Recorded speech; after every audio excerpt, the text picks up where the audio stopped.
Welcome to the One Up Podcast. I am your host, El Caballo, a.k.a. Tony, here with some of my nearest and dearest. I got Pucho, Doughboy, and Mateo on the pod, obviously. About to have a good one today. Got a lot of good, juicy topics that we're going to discuss, man, and hopefully, you know, we please everybody and everybody that's watching.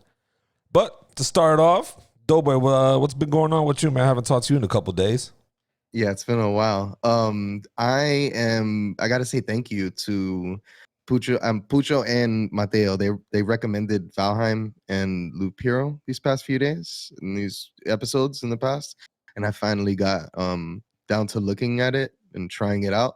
I loved Loop Hero so much, I called out of work. I'm like, you know what? I need to spend some more time with this. I'm like, I think I need to see what this is really about. And I ended up playing it all day. Probably my first playing, like the first day I played at least 12 hours of it. I was just like, I got my fill for the day. And I kind of sucked at it in the beginning. I was just throwing all my cards down. I was throwing everything down. And I got to the boss pretty quick. And then I got to hear the boss music and it like motivated in me. I'm like, oh, this boss music is so good. But I really enjoy that game. Every game has a loop. You know what I mean? Every game has some sort of loop that you get stuck into and that you enjoy. And this one literally, it's like in your face. It's very small RPG, Dungeons and Dragons style like video game that I've never really. It's weird to say that. How could we even know that these games would have worked like in 2021? Like you would think like nobody would want to play this SNES, NES looking ass game. But I loved it. I really appreciate that. It brought me back to like, I don't know, roguelites just do that for me, I guess. And then I played Valheim and Valheim was amazing too. I immediately started jumping. Yeah, that shit is sickening. That is this motherfucker. Look, I'm over here trying to hunt shit, trying to get materials, and this motherfucker's just in the corner hopping. That's all he's doing. He's not contributing nothing. Me, and we playing with Chris, right? And all that's happening. Me and Chris are like, all right, we need to go kill some deer to get some shit. I'm going out there doing whatever the fuck we gotta do. Doey's just following me. Boop, boop, boop. I'm like, it's like I was getting followed by like, you know, a little brother or something. And you're kind of like, get the fuck away from me. And he's just hopping next to me, scaring the deer off. Then I'm fucking sprinting, trying to shoot them. And he's just hopping next to me. I'm like, what the fuck is this guy doing? Fucking up your hunt. That's what he's fucking doing. Yeah. Valheim is a weird game, man, because it is somehow like really ugly in some of like the textures and the pixelated textures and whatnot. But it's also such a gorgeous fucking game at the same time, dude. So it's a weird one. How's your week? It has like a painted. What does it look like? Do you guys remember that other game, Dreams, where things look very like cloudy? Yeah. Like Some of the models and stuff look like that. Like it looks very weird, like almost like painted with watercolor or something. Artsy, like an artsy kind of. It's not meant to be very pretty. It's pretty in its ugliness, like a Minecraft or something. Yeah. Once I realized there was a jumping stat and there's a leveling up system for the jumping, I was all in. I'm like, game over. Play this game. I can't wait. I can't wait. No, like 2 hours, and he has a higher jumping stat than me already. So. I got maybe like 10 hours on the game already. That's pretty impressive. Yeah, and also to what Doi was saying, last week I believe it was, or the week before that, I took a half day to play Loop Hero. I was at work, and I like all I could think about was just playing more Loop Hero, and I was just like, man, I'm taking a half day. I'm gonna holler at y'all later. I fucking went to the living room and just fucking played Loop Hero for a couple hours. It was dope. Also, Mateo, how was your weekend or week? I haven't talked to you in a long ass time. Yeah, it's been a minute, man. It's not too bad, dude. I was talking to you boys because my favorite bar in Austin is the last weekend ever. So that's kind of sad. There's lots of talks about like community and things like that. 'Cause it's one of those things like we're hanging out with all the people that I've been drinking with for like 6 years, and they're like, "How fucking wild is this place? Like, how would we all have ever met if this place didn't exist?" Like, because there's a retired UT professor that I drink with there, and there's a dude that's really into like adventure hiking and extreme camping and whatnot, and like. Those aren't people that I would run into in my everyday life, but they're people that I go and drink with and bullshit with and talk nonsense with at the bar. For pre-pandemic, it was a few times a week. Is this For the shutting pandemic? down? This is like probably like the second or third time that I've been there. It's partially pandemic related. It's partially just he's tired. The owner / bartender, he's just tired of the bullshit. There's a lot of bullshit that goes along with opening a bar. I bet. Yeah, of course. But it was a cool damn place. It was a cool little moment in time that the UT professor, I taught her the word moose knuckle, so that was pretty exciting. That was one of our first ever like conversations, because people were complaining. They were like, so I forget the conversation at the bar, but they were complaining that there was like a female term for that, the camel toe, right? And they're like, why is there not a guy term? I was like, actually, there is. It's a moose knuckle. But before anyone comes after me, the thing was an entirely outdoor event. We had chairs set up out in the parking lot, and we're drinking like it was a tailgate or something, basically. Well, in Texas, you don't guys got a mask mandate anyway. So in Austin, we still have a mask mandate. in Austin you do? Oh, yeah. They were not successful in their attempts to sue Austin into removing their mask mandate, because that's what Texas does. good for you guys. Yeah, I mean, it's kind of crazy. Even though these vaccinations and all this is going out, there's an uptick in cases. People acting like shit is normal already. Shit. Last Sunday, I went to the grocery store, and I go to the grocery store to pick something up real quick. I get in line, right? And then while I'm walking in line, I see a dude standing there in the grocery store, no mask. And I look around, everybody got a mask on. So then I asked the cashier, because I was pretty close, and I was like, yo, y'all don't got a mask policy? And she's like, we give away free masks, if that's what you're asking. I'm like, nah, I'm asking, like, should you kick this dude out because he's over here being irresponsible? And she's like, no, we just only offer free masks. I'm like, all right. So then I'm just standing there, and I'm fucking pissed. I'm like I'm just ready. I don't know, man.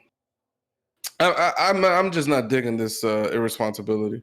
And then this guy, then he looks around and decides that the line that I'm in is the line he wants to walk in. And so that already, I was gonna tell him to keep his distance, kind of thing. They have markers on the floor for like to stay 6 feet apart. Why this motherfucker wants to walk up all up close to me? Maybe he has a fighting face on. Maybe he just wanted a good sniff. I had my mask on, so he couldn't see my full on angry face. But he must have seen it, because he looked me in the eye. He saw my eyes. I was fucking pissed. I told him, yo, you need to back the fuck up. He looked at me like I was crazy. Even the cashier looked at me like I was crazy. I was like, damn, like y'all don't got these people ain't got no respect, no kind of home training. Like, I don't know. Maybe it's how you said it. You need to back the fuck up. I feel like that comment was warranted. Yeah. I mean, like, you don't know what kind of, that guy could have COVID, and he's just being irresponsible, walking around, getting close to people, potentially spreading it, shit like that. Licking the and then he hit me with the dumbest response. I mean, the dumbest response I ever heard. He was like, actually, he was so dumbfounded by what I said. He was like, huh? What? You talking to? I was like, yeah, you don't got a mask on. We in a pandemic. You need to back up. And he's like, I look healthy. You look healthy. I was like, nah, you better stay away from me. I look healthy. You look nah. So you don't know if I got diabetes or high blood pressure, motherfucker? I look healthy. Yeah, bitch. you don't know shit. Stupid ass, bro. I thought that was stupid and irresponsible. And then the cashier, she got the nerve to ask me, "Oh, do you know him?" I said, hell, you think I talk to people I know like this? I don't know this guy. He's getting all close to me. I say, y'all need to kick this guy out of here. What's wrong with y'all?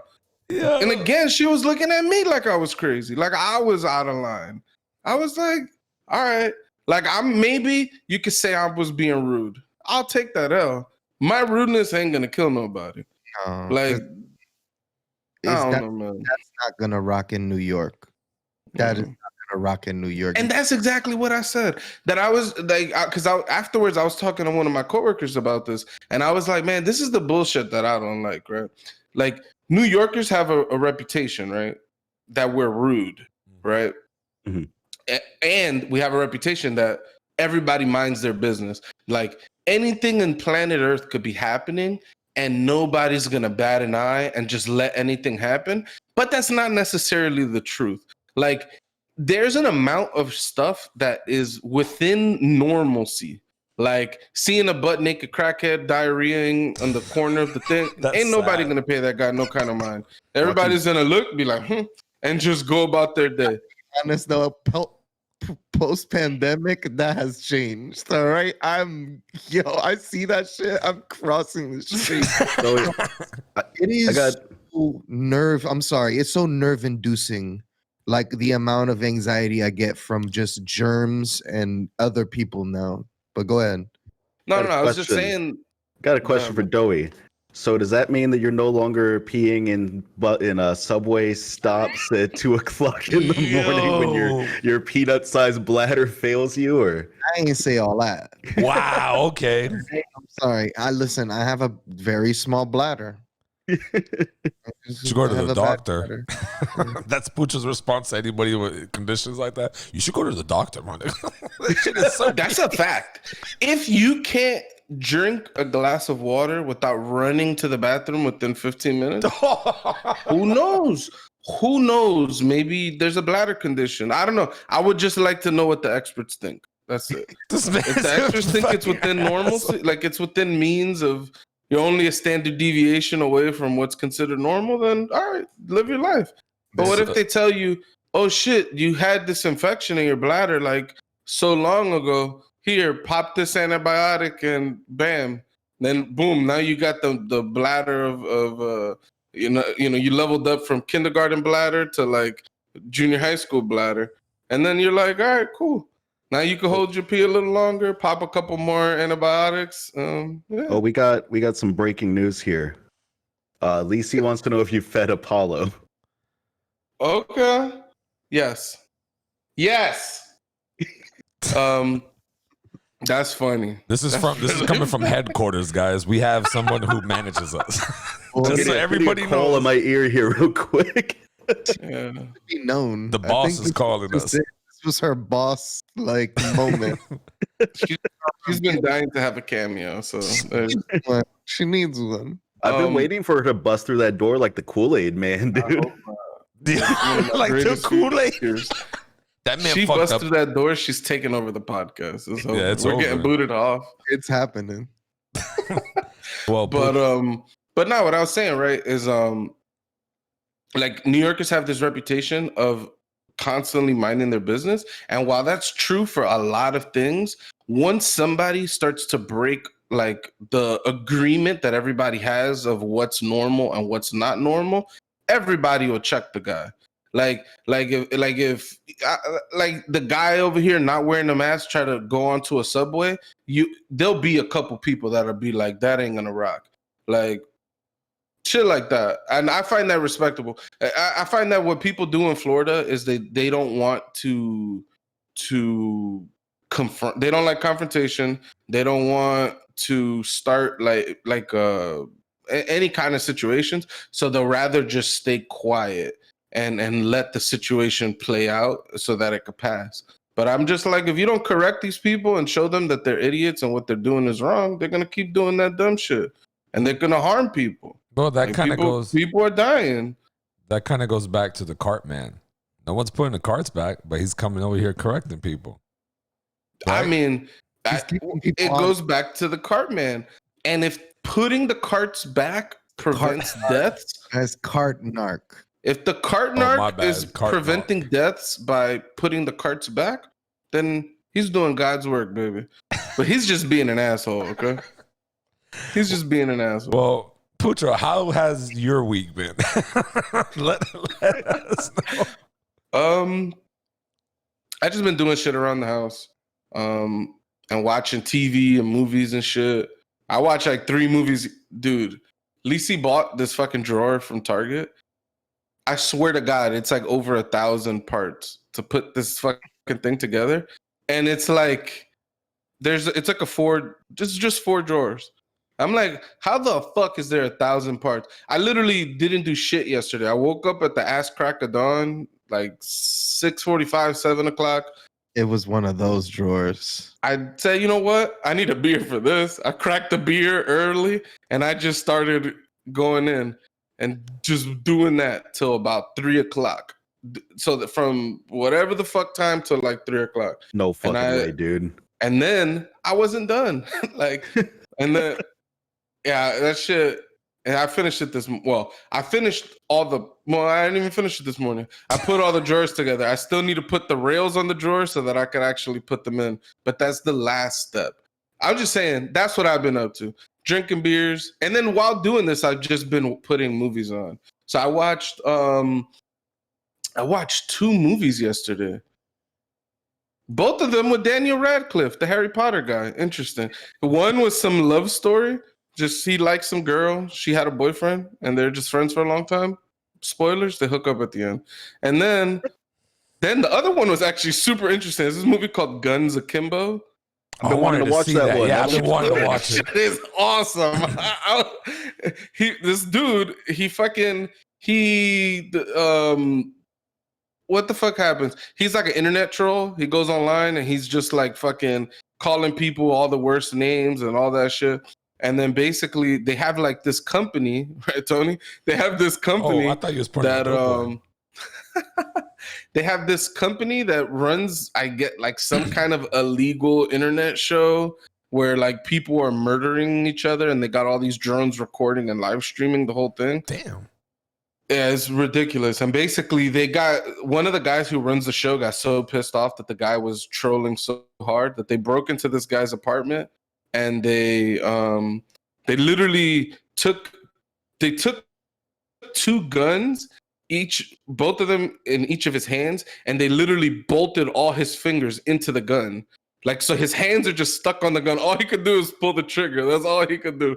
And then they're like, yo, you need to go kill this girl who's like she's like the best person at this thing. So they keep doing like all these challenges. So then like this woman is trying to kill him now, and he's just trying to like run and live, and it's just like a super stupid movie. There's like no reason this movie should exist, but it's awesome. So how does he reload? Huh? He doesn't. He's got an extended ass clip on his gun. He's got 50 bullets in each handgun, and that's it. He got 100 rounds to kill this woman. That's it. He ain't got no reload. That's beast. Yeah. So he's got 2 guns, a Kimbo, and that's the whole fucking movie. And it's as bad shit as it sounds. Like just they break the fourth wall. They're intentionally campy. They're intentionally cheesy. It's just straight up supposed to be just a straight up like a fan I was gonna say fan fiction, like a fan service kind of movie. It's just let's give everybody everything they want. Just stupid action, stupid comedy. Just it's good. I enjoyed it.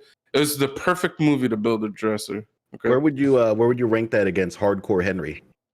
I haven't watched Hardcore Henry. Really? So, yeah. What's that? It's been a minute. You don't remember that one? It was an entirely first person movie. I've never even heard of that. I think I've seen it. I just don't remember it. Like the word Hardcore Henry sounds familiar, but that's about it. Yeah, it's been a while since I've seen it, but yeah, that one's wild. Like you watch the guy like drop kicking people and doing flips downstairs and parkour and whatnot. Just entirely first person. It's like that scene from the Doom movie with Dwayne "The Rock" Johnson, just stretched out for an hour and a half. We gonna risk asking Tony how he's been this week, or I was debating whether or not I was gonna just do my own intro for myself. Wow, selfish. Yeah, because I don't get asked. One time I got asked, I got a 20 minutes later thing from SpongeBob. So it was just like, God damn, nigga, what the fuck? Like, but as you can see, fucking diapers and baby clothes. I had the baby shower yesterday, Saturday. And a lot of people came out, showed love, and gave me gifts, me and my wife gifts for the baby and stuff. And big shout out to all of you guys. If you guys watch the show or not, like, I appreciate it. It's definitely gonna help out with all the stuff that I got, and it was pretty fun, bro. A week right there. Oh, those diapers, at least the first 3 months. It's newborn 1, 2, and 3, so it's just like those are gonna be the killers right there.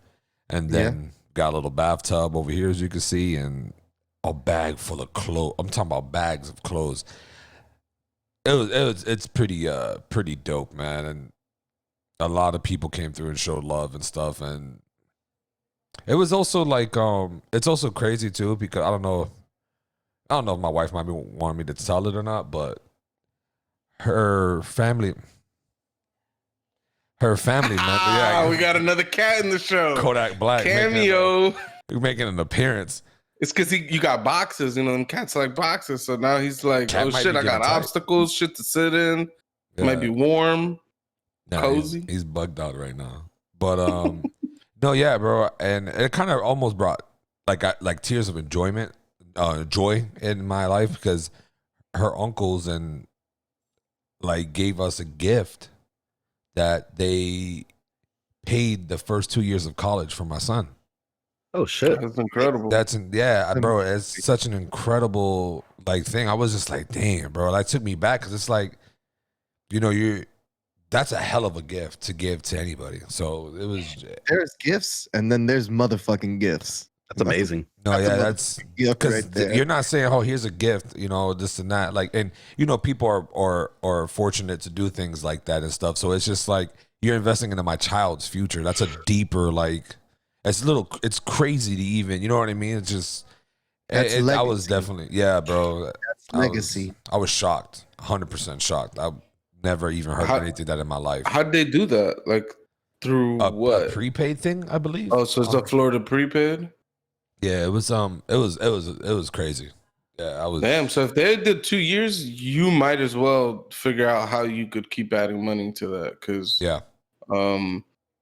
Because we had a plan already to already set money aside for him, and also too, my uncle Neff. You guys know Neff, how crazy he is. In some ways, this man is intelligent. I'm not saying he's stupid. Sorry, Neff. I mean, he's a Patriots fan. Yeah, he's a Patriots fan. So, so that's why I have differences. All things aside, he's very silly and y'all know him. Yeah, y'all know him. Yeah, he's a very fun guy to be around. You could almost see where Tony gets some of his it's from his uncle. Same thing as Pucho. Pucho has an uncle called Negro. Yo, you see this guy and you're like, yo, this is where Pucho got like 90% of his mannerisms from. Because I'm like, yo, they just similar. And it's just an uncle thing. It happens. I want to see inside Tony's head where he was processing this statement of, in some ways, this man is intelligent. And I was like, is this a nice thing to say? Yeah, this is fine. Yeah, bro, it's because this man says a lot of crazy, stupid shit, and he just does it to troll. Like, he loves to fucking troll, bro. So, like, what he told me growing up, and I never listened to him, but I wish I had, was to get a credit card, like a gas card or something. But I don't know if they still do that as a kid, and just put gas in the car or whatever and just pay it off to build your credit young.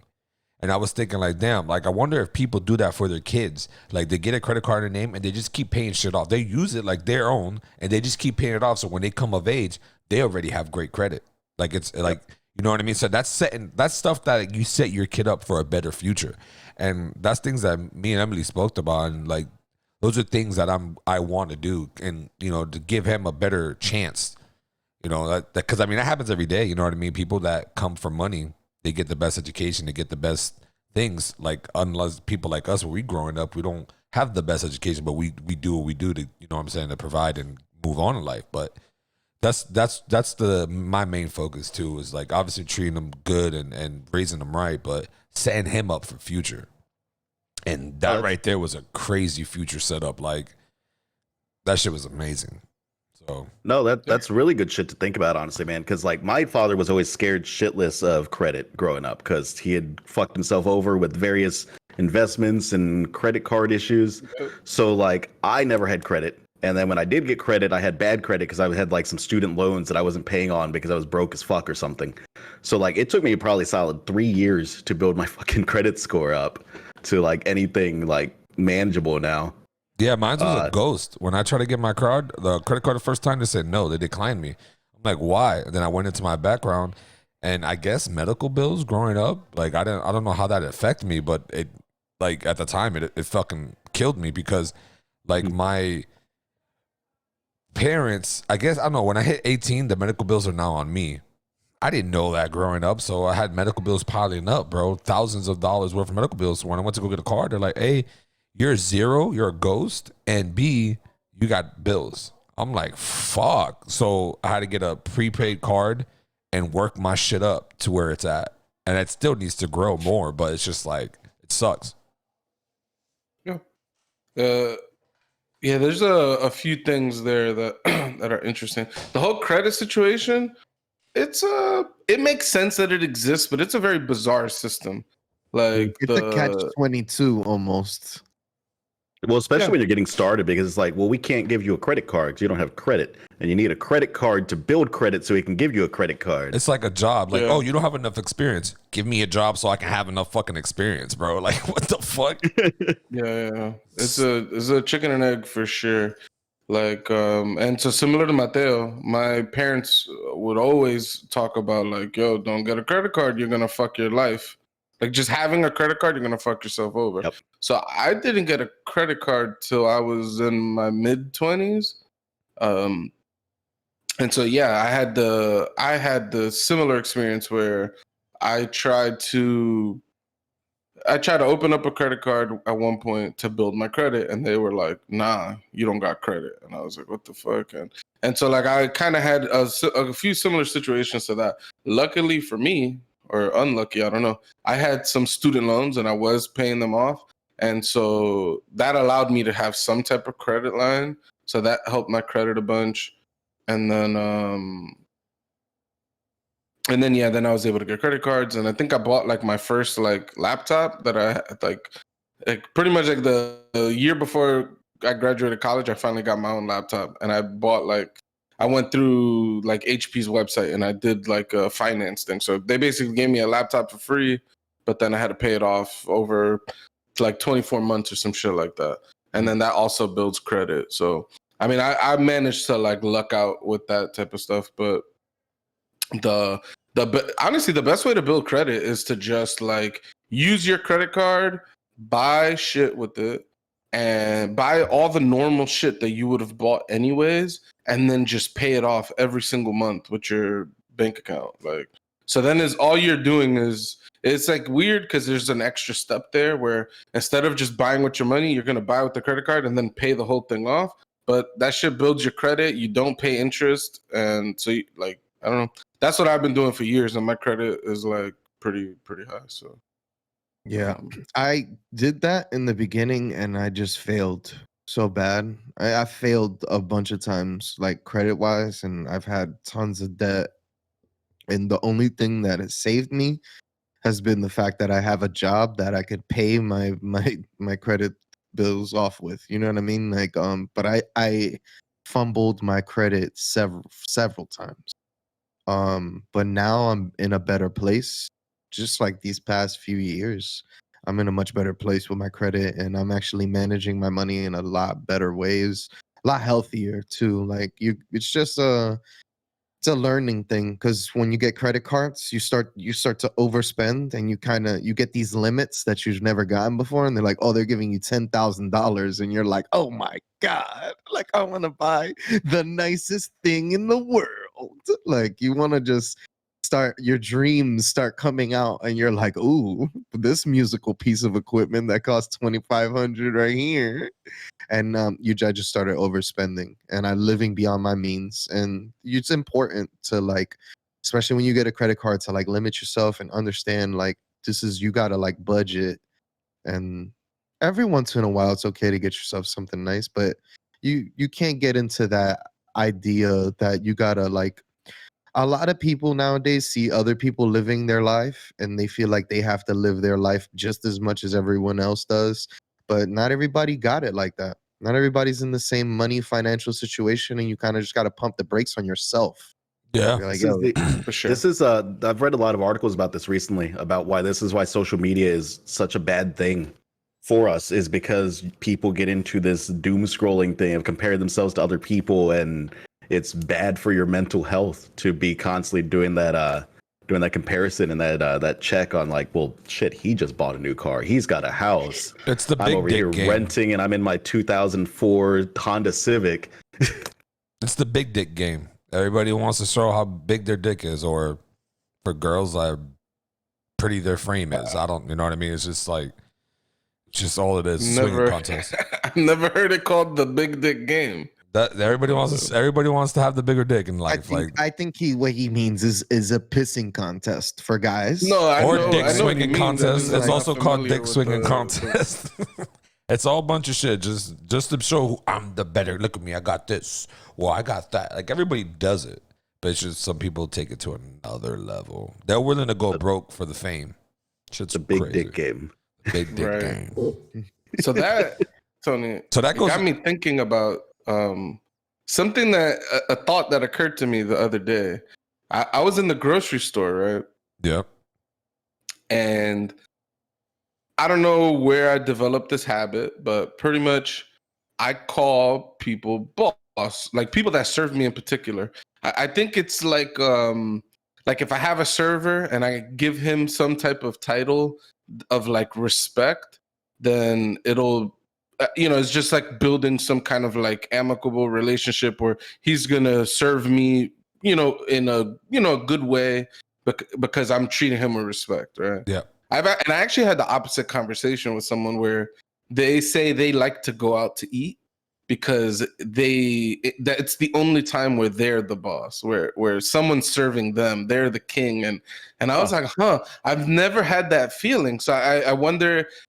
That's a whole other conversation, but I wonder if there's some type of like upbringing where, like, depending on social status and standing, if you view the interaction with the server differently, you know what I mean? But anyhow, I was at the grocery store. I picked up I prepaid for some Publix subs. I went to Publix, I scooped the sandwiches, and I was walking out, and I was like, damn, I got 3 sandwiches, like, let me get a bag. So then I just went up to a cashier real quick, and I was like, hey, boss, you mind if I take grab one of these bags? They're already paid for. And he was like, yeah, sure, thanks for asking, blah, blah, blah. And then I put it in my bags, and I drove off, right? This is yesterday, actually. I said the other day. This happened to me yesterday. And then when I was driving, I was just thinking, I was like, would I call a woman a boss in that situation? And I was just thinking about that. And I was like, I don't think I've ever called the woman a boss in that manner. And then I realized, like, oh man, that's like a gender bias that I have that I've never like thought about until that moment. So like now I'm kind of thinking, like, is this a word I'm gonna keep using, or am I gonna start trying to call women bosses as well? Like, it's just something that I've like, usually I would have just called the woman like ma'am or some other title of respect for a woman. But a woman could be a boss too, right? So it's just like, I don't know. For some reason, I had that in my mind. And then the reason I just thought about it is Tony just said, it's the big dick game. And then he said, yeah, but I don't know what else it is for women. Or like he used a pissing gendered contest, term. right? Right. It's a gendered saying that even a pissing contest doesn't fit for a woman because they can't piss far like a man could, right? Like They probably could. Maybe. I don't know anything about that, to be honest. It's not a common thing. So anyways, I was just wondering what you guys thought about, like, it's kind of weird to ask you about gender biases you might not know that you have, right? So I've got an interesting thing that's similar. So I'm a good old Texas Southern boy. So I was raised with please and ma'ams and thank you, sirs, and all that. But the extra layer of that recently that I've been thinking about is there are people that are maybe they present as a particular gender, but they identify as something else. Like maybe they're non-binary, maybe they may present as a female, but they identify as a male or something. And it hasn't happened yet, but I've been waiting for me to reflex call someone ma'am or sir or something and get corrected on it. But I don't know what I haven't figured out a good alternative yet. It's all about, re-examining yourself and adjusting, right? But yeah, I don't have a solution on that one. If you guys have any suggestions on what to do instead, maybe boss is the way to go. Boss is nice and non-gendered. I know with go ahead though. A good old boss never hurts. Like it doesn't hurt at all. Have you ever called a woman a boss though? No, though. I always say womanly things like hun or love. Wow. Hun is a little yeah. No, like I do that a lot. But you know what? You know what's crazy? But I've also gotten to know these people. There's a Chipotle that I go to right by my job. Yo, shout out to the people that work at this Chipotle, man, because they hold me down, bro. They hold me down. Chipotle they hold me down on a daily basis, bro. And you know what's weird? I like to tip food service workers, especially the people who handle my food on a daily basis. I like to make sure that I throw them a little something, $2, $3. You go get yourself a drink if you want to go get a drink, some chips, whatever you want to do. Get a pack of Famous Amos if you want to. You know what I mean? But I believe in tipping food service workers, and I believe in treating them good.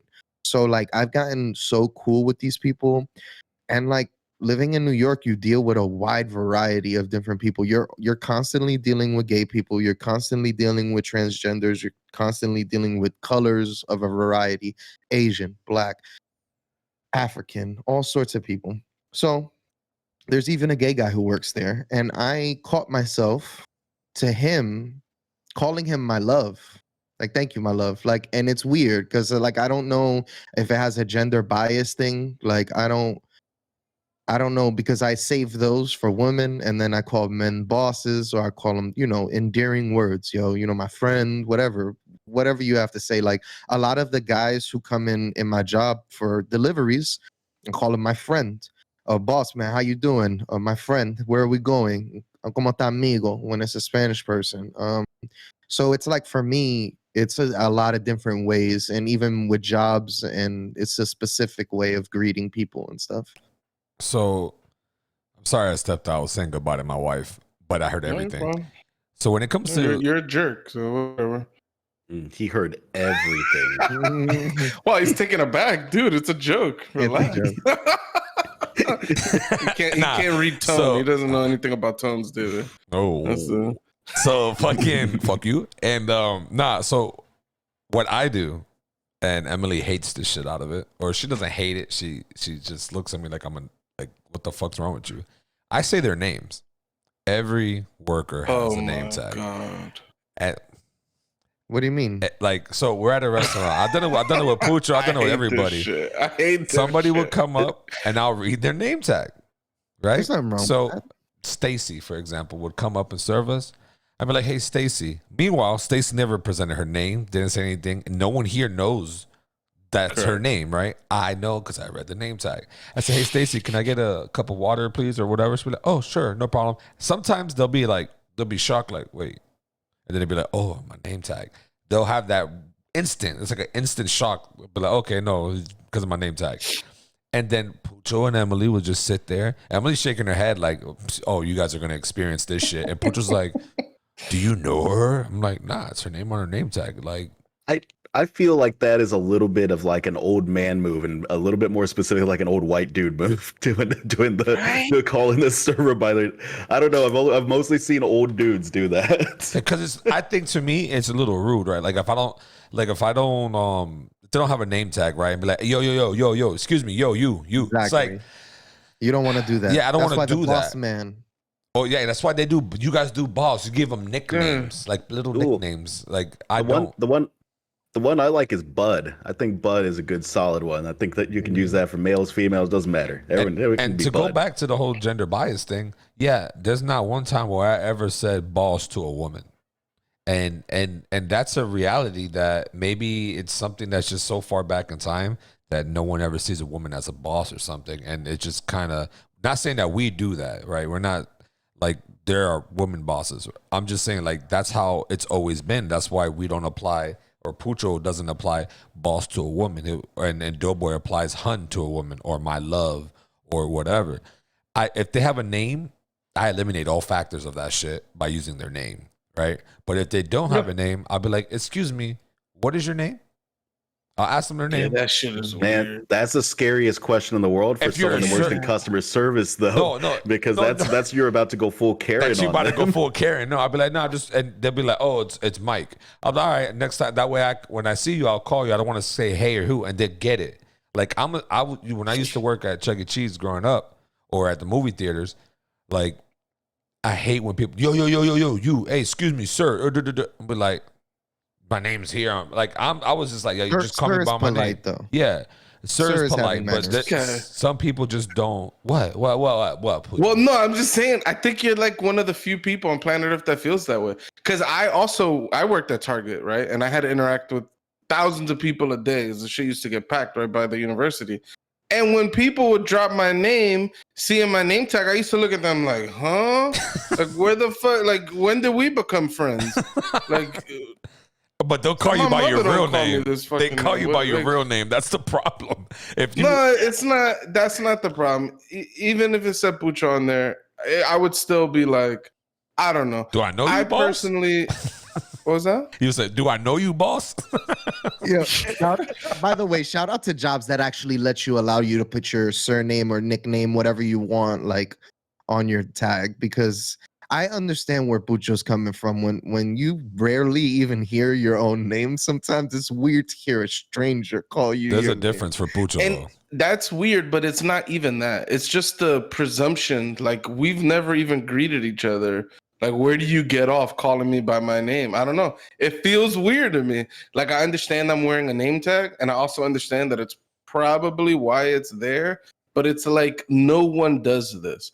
I interact with thousands of people in a day, and there's maybe two people, maybe one in that whole day who would actually call me by my name on the name tag. It's just such a weird thing to do that no one does. Like, I don't know. I just find this so weird.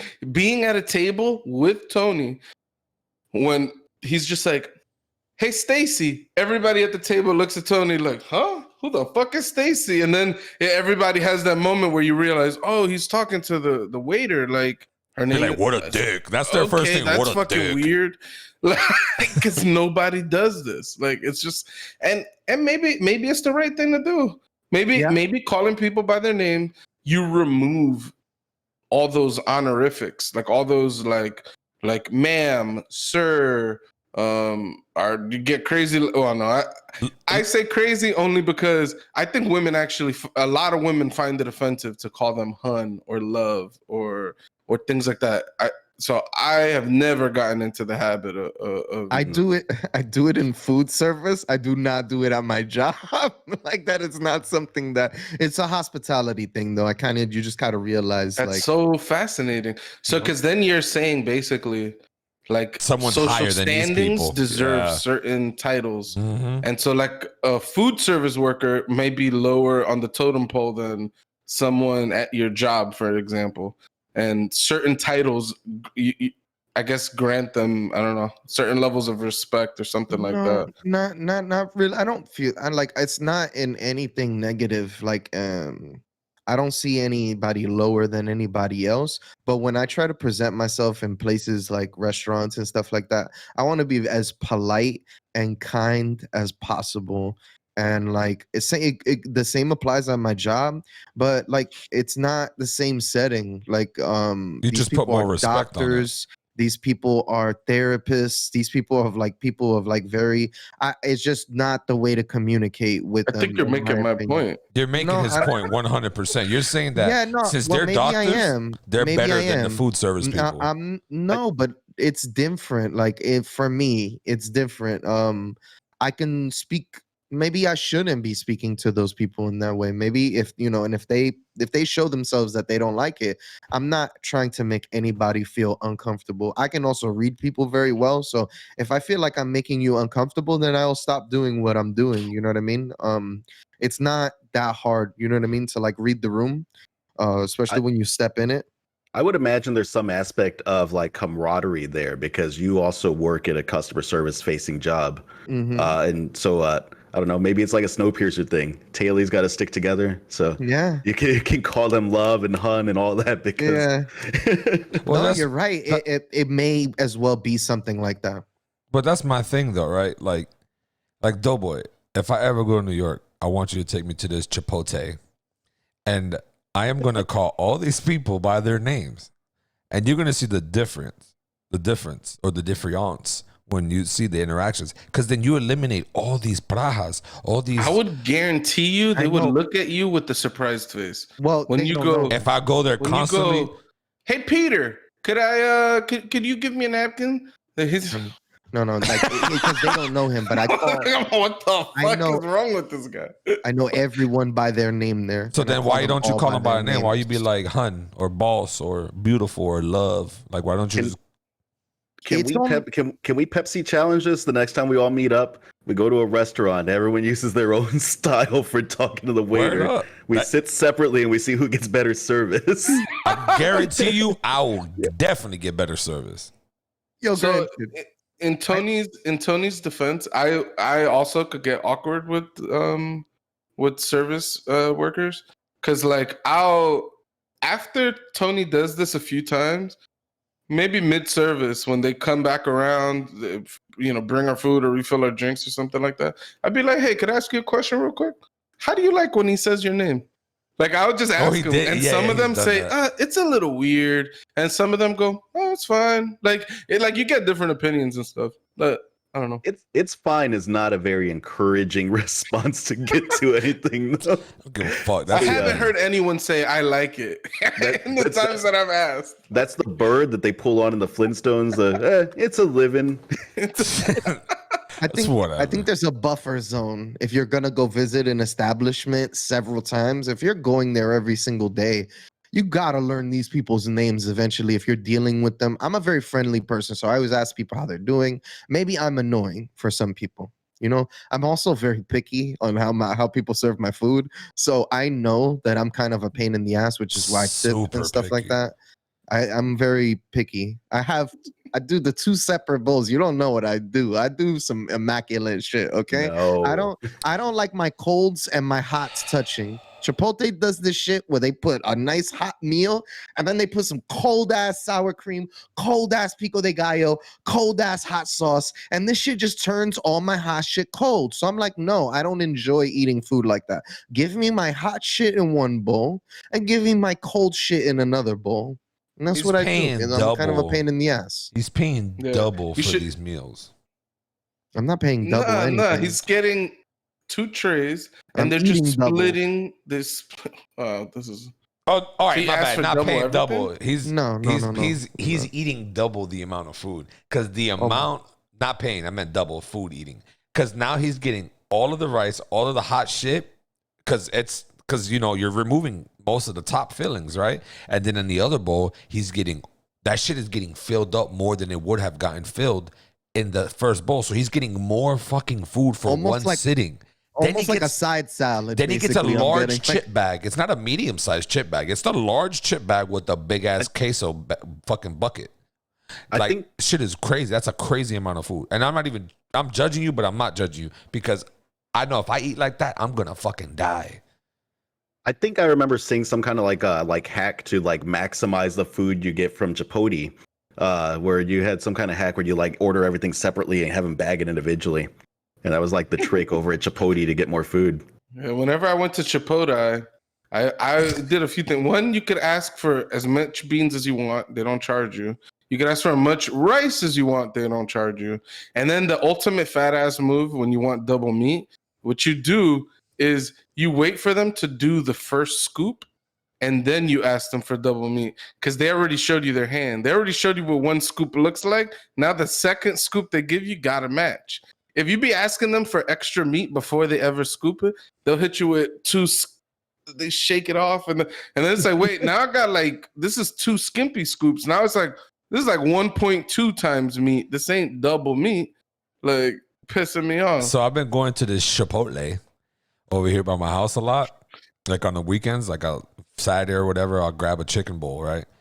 And for some reason, I went to the one in Wellington. I was over there. I just grabbed it, right? I go to the one closer on Lantana. And if they fuck up in a negative way, I'll ask them to fix it. But if they fuck up in a positive way, I try to get the fuck out. So this old lady, she was like maybe 50 years old, was making my thing. She was by herself. It was a big line. And then the other dude disappeared real quick. So I was like, let me see if I can pull off a free double meat. So I told her, I was like, yo, get the rice, the whatever. She's like, what type of meat you want? Oh, I would like steak. She was like, okay. She puts the steak on it. I was like, can you also do also chicken? Throw some chicken on top. She's like, oh, okay, no problem. That's, it's going to be more. I was like, yeah, no problem, right? So she throws the chicken over it, right? Then I tell her, make that double chicken.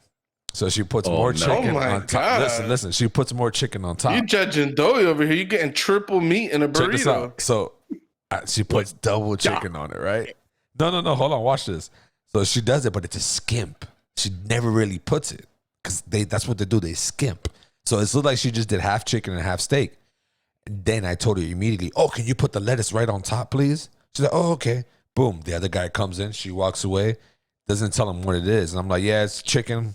It's just chicken with lettuce. He's all right, what else you want on top? Threw the cheese on top. Throw a little bit of the sour cream. Close that bitch up. Now I got chicken and steak doubled. And I'm out with a chicken for $13. I am Gucci. Tony, I gotta be honest. You don't have to do any of that, bro. I get that.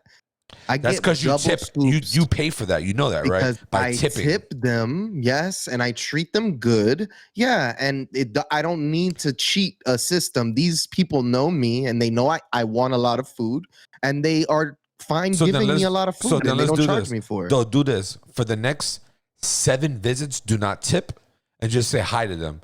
And I would like to see.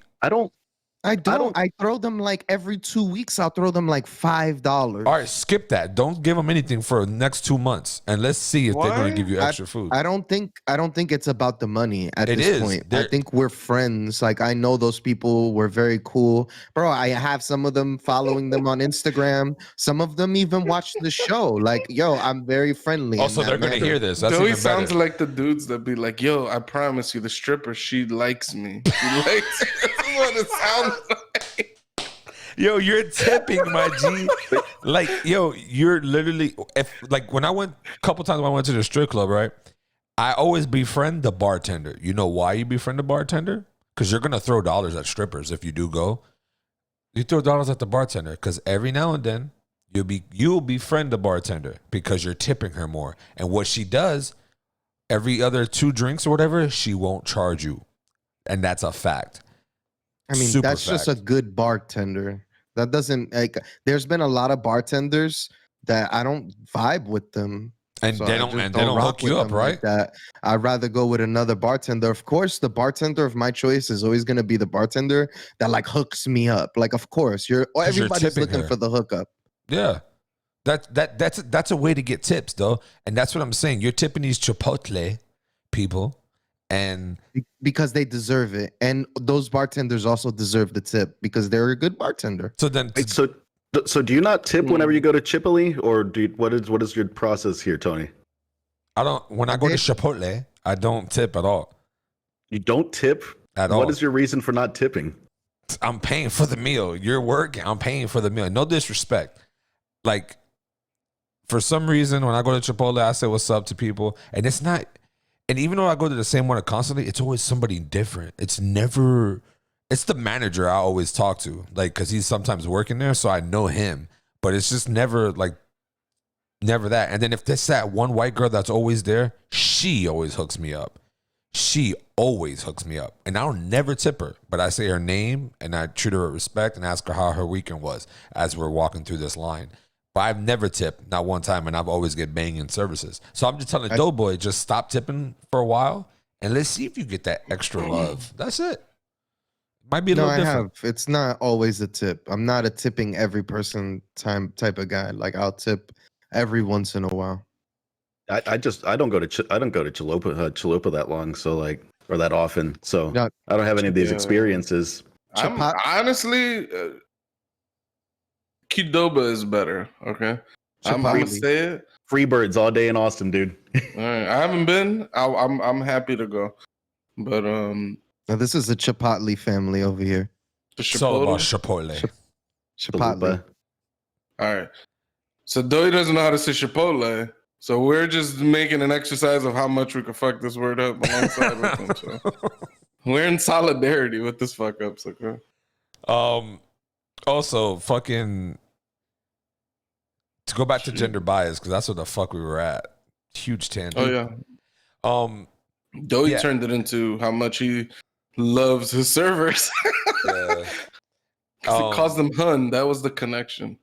Yeah, there's definitely, it's weird because there is a bias when it comes to male or female in certain ways of how you approach them. Because I don't know if it's something in the back of my head or everyone else's head too, that when you say hello to a woman or something, you're careful on how you say things because you don't know if it would offend them more than when you talk to a dude.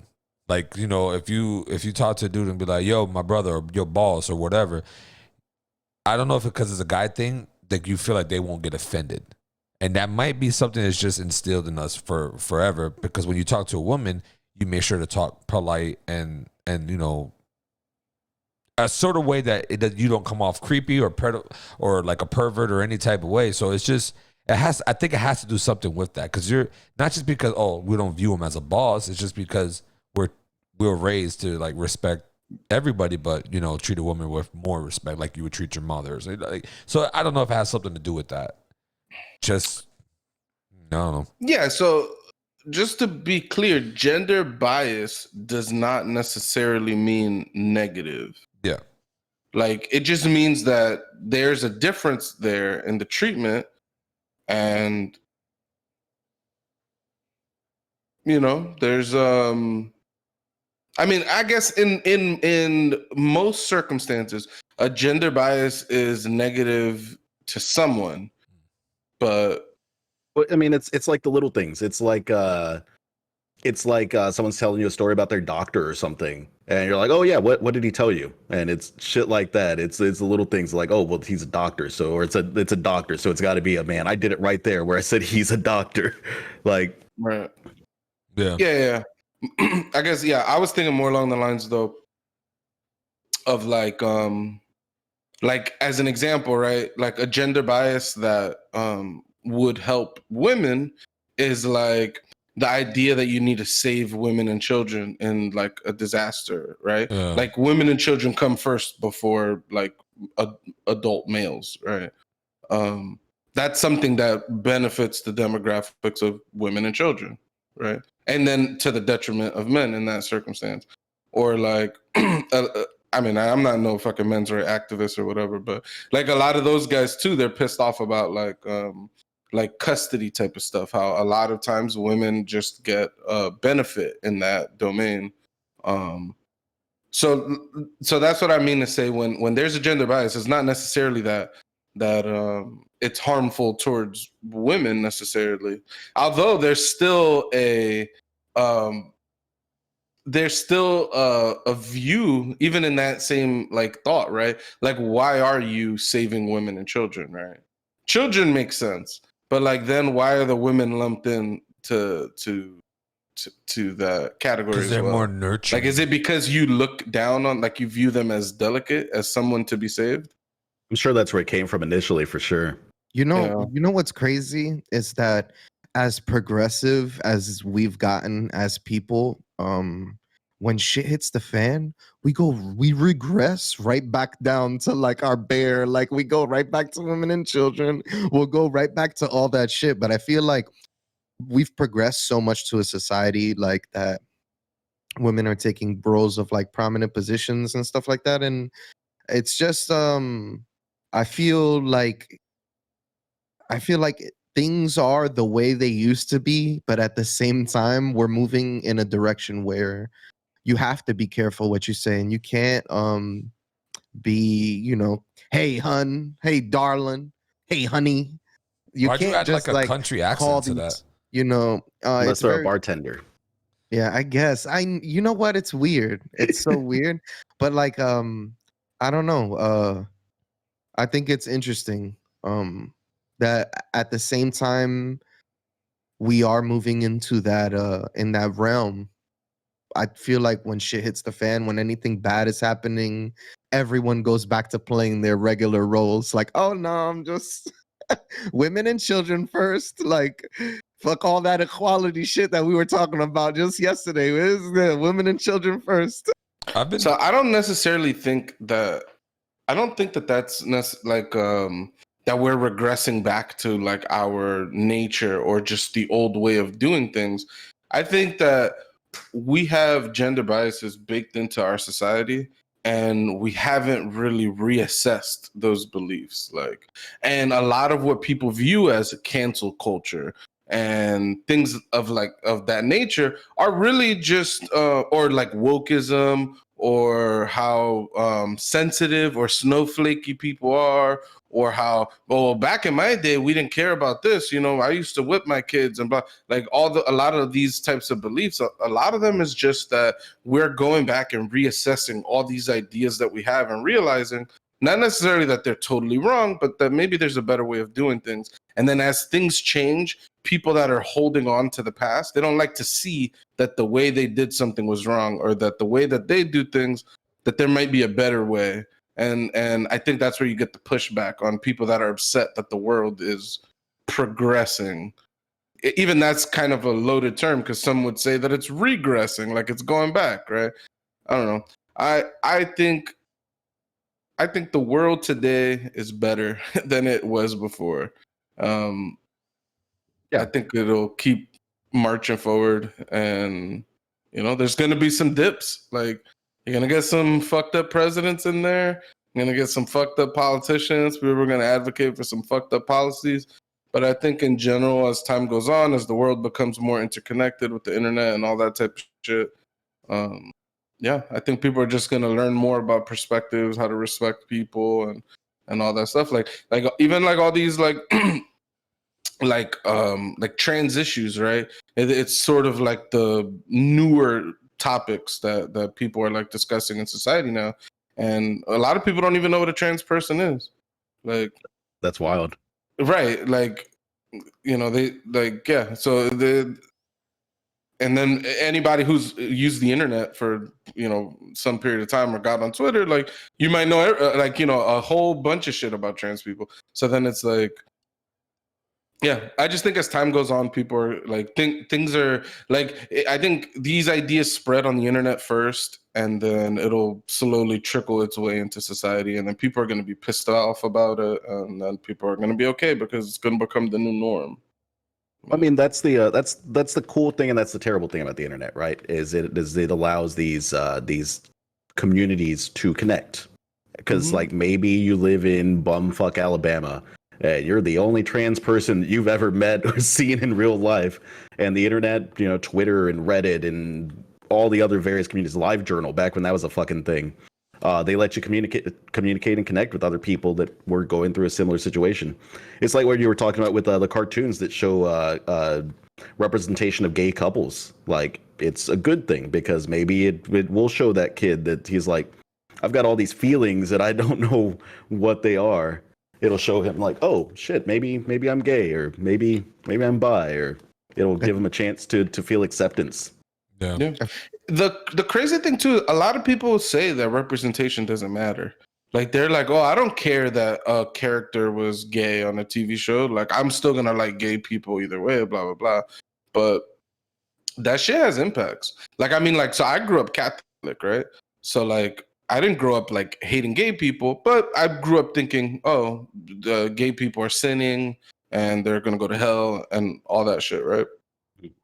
And then as I got older, like maybe by the time I was like a teenager, I was not very religious anymore, but I still kind of had a lot of the same ideas and beliefs that I grew up with. I never really reassessed my thinking, right? And no lie, I watched the musical Rent, right? And there's a whole lot of gay people in this movie. There's they're gay people, and there's some like drag, cross dressing. Like there's just a lot of different representation. There's white people, black people, like Hispanics, all that type of shit. And there's a gay couple in that movie. They're like really in love. And then I'm like, damn, that's super fucked up. They can't get married. And like literally watching that movie kind of changed my frame of thought. No lie. That's shit. Yep. That's dope. That's awesome. Yep. One beautiful thing about New York too is that you find gay people from all over the world. And when I say all over the world, we're talking about places where it's not legal to be gay. You get killed, and you know what I mean? Like where gay is not, they're not tolerant about gay people yet. And it has not. So New York is almost like a safe haven for gay people.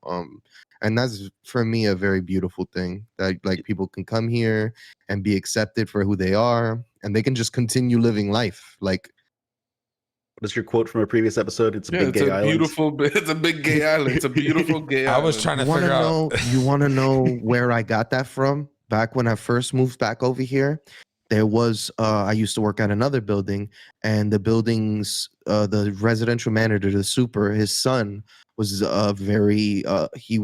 he didn't like gay people, and when he saw gay people, and of all places, he lived on 22nd Street in Chelsea, the gay capital of Manhattan. Like you go over there and there's nothing but gay people, but I guess he lived there in a time where there wasn't so many. So he was outside, then the gay guy walked by, and he's like, I fucking hate these, the F word. I hate them. And he said it in front of them. And he's like, it's okay. You can hate me. We live on a big gay island. I hope you love it. I said, we're all here, baby. It's my big gay island. And you got to watch me walk around. And I thought it was like, it's a beautiful thing. Like, because I feel like 20, 30, 40 years ago. But you was hanging with him outside when he said this? No, well, like I hang out in the front of the building in the lobby, and people smoke cigarettes outside and stuff like that, and a lot of shit happens in the lobby, and a lot of shit spills into the lobby. But I thought it was really dope. Like I was like, that's a cool comeback. Yeah. It's a big guy. Yeah, for real. So Doughboy, you did earlier. You did wanted to talk about candles and what type of candles I use, and the scents. In the past couple of years, I have become a candle loving bitch. Damn. And I'm not talking about any normal candles from the 99-cent store. I'm not talking about those. I'm talking about gourmet, high quality, gourmet, smelling. You're gonna eat that shit? Put you in the mood, help you with your stress, and it just puts you, the candle game is crazy, okay? And I just want to say something. A big fuck you to Yankee Candles, all right? Everybody, oh, Yankee. Those are Yankee Candles. Oh, my God, it's so good. Those things suck. They suck. If somebody ever gets me a candle now and it's a Yankee, I'm like underneath myself. I'm like, thank you so much. Can I return this shit? Like, it's a jerk. I'm going to buy you nothing but Yankee Candles now. There's the standard now, okay? And that standard is a Bath and Body Works. There is nothing above or below Bath and Body Works, okay? You're not gonna find a better fucking candle, all right? Maybe I want a sponsorship from these people. Maybe I don't. Maybe this is just free promo, all right? Bath and Body Works is, I spend hundreds of dollars there every 6 months. It's insane. Oh, okay. So what is your favorite scent for a candle? I like the eucalyptus stress reliever, Because sometimes you got the bad energy. Sometimes it's like, hey David, I need you to do this for me. Hey David, I need you to do that for me. And you're like, you know what? Woosah. I need to light a fucking candle. So people in this asking you bitch. for a favor is bad energy? No, sometimes it stresses you out. Sometimes you're just like, you have a lot of stresses in your life and everybody's pulling. Are you one of those people that do it for the seasons too? You get the seasonal candles. I'm less of a seasonal because Gotta get that pumpkin spice in fall, dude. Got to. I'm not a Got big a Christmas guy. time. You gotta get the what are they got the That fucking forest the pine. greenery one. They got the what's up? The forest pine. They got that. The Like forest sounds like a pine. Christmas tree in your house. I like Yeah, Tony knows all the words. Motherfucker was a tree man. See, my least favorite candles are the ones that smell like food. Like you get something that smells like cinnamon rolls, that one's just gonna piss me off. Because if I smell cinnamon rolls, I want to eat some fucking cinnamon rolls. I don't want to just smell the scent of fresh cinnamon rolls in my house. Yeah, That's also another cool thing is that if you have like, I know it's gonna drive you crazy, but if you're like on a diet and shit like that, and you just need to you just now and just breathe it in and just get the particles in your mouth and sometimes it's like drinking seltzer water. It kind of tricks your brain. Like maybe I am drinking soda right now. I don't think need that it. shit is disgusting. Seltzer water. I hate shit. seltzer water. Dude, Topo Chico saved my life when I had no water for 2 weeks. Shout out. Nah, So there's my sponsorship. I want right there. Give me that Topo Chico money. So I'll back Doey on this one. The Bath and Body Works. This shit is good. They got decent colognes there. Cologne. Wait, so they sell other colognes, like just name brand colognes. So like they're gonna be as good as the name brand, but they also sell their original cologne lines. They got the Noor, the Atlantic. the what is it? The Fresh Breeze. Mhm. Hold on. And some of these are good. Some of these are good. I buy lotions from them. I buy lotions, colognes. I haven't gotten into. I buy soaps. Oh my god! So not necessarily the candle game, but my whole house is filled with the fucking the foam pump, like all the different. Look fucking how scents, pumped he is right now. It's amazing. Oh wait, we wandered into an unboxing video. Ocean. Yeah, those are just the Ocean water. Forest. Those are the Bath and Body Work for the original colognes. Atlantic. No, what's this voice? I don't know. Marble. What the fuck scent is marble? Tiptoeing on the marble floor. It's a clean. It's like clean. It's like a going out cologne. I'm good. I'll stick with my Clean. Versace and fucking Icelarant.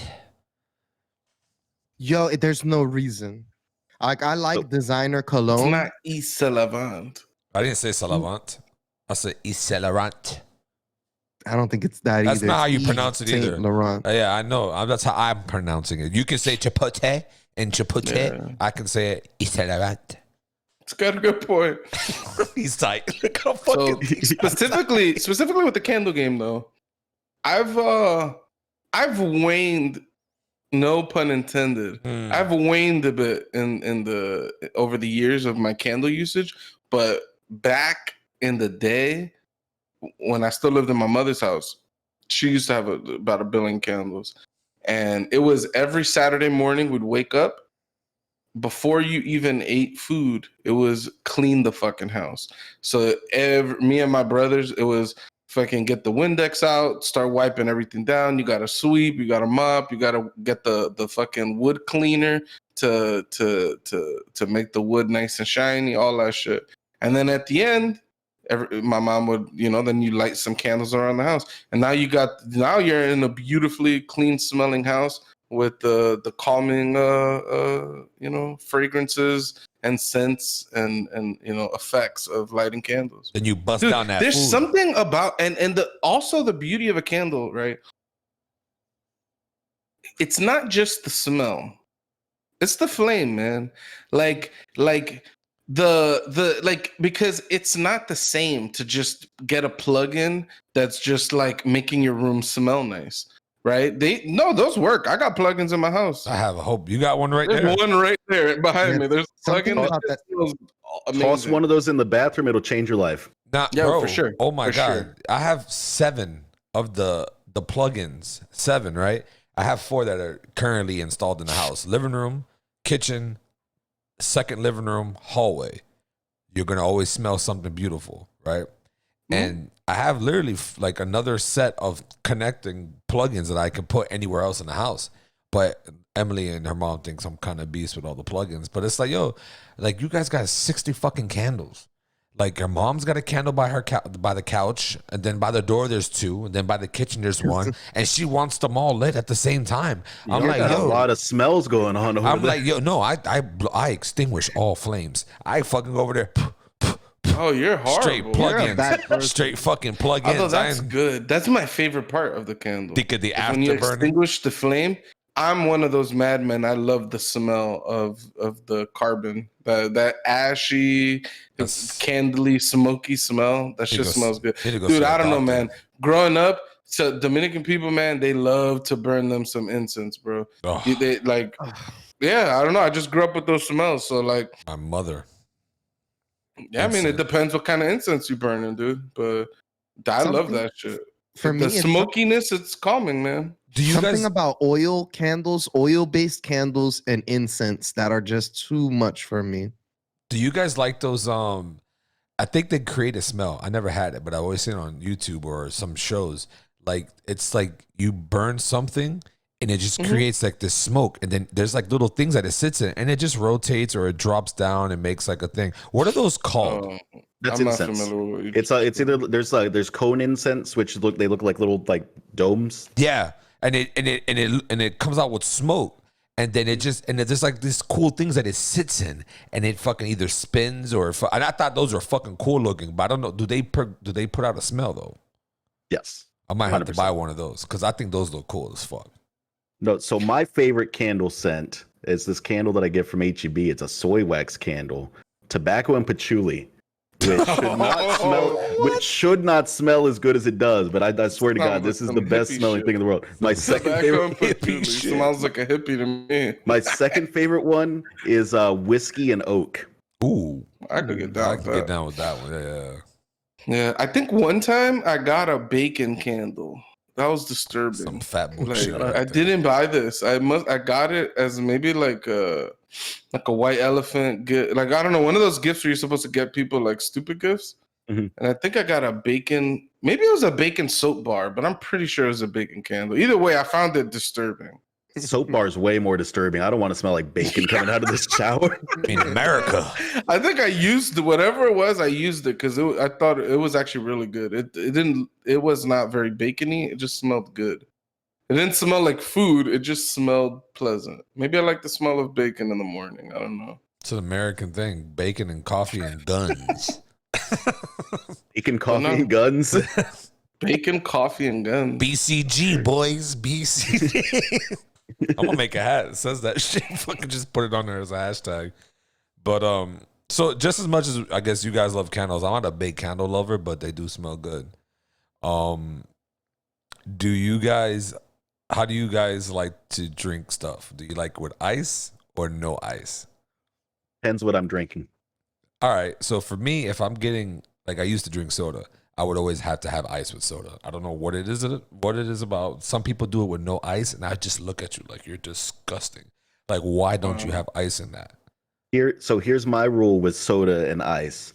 If it's like a fountain drink or something from the little machine, ice all day, lots of ice, all the ice, all the fucking way up. I know that that's shorting yourself on soda, Yeah. but I don't fucking care. I want my drink to be ice cold. But if I'm doing a Mexican Coke or like any drink that comes out of a glass bottle, no ice, straight out of the bottle.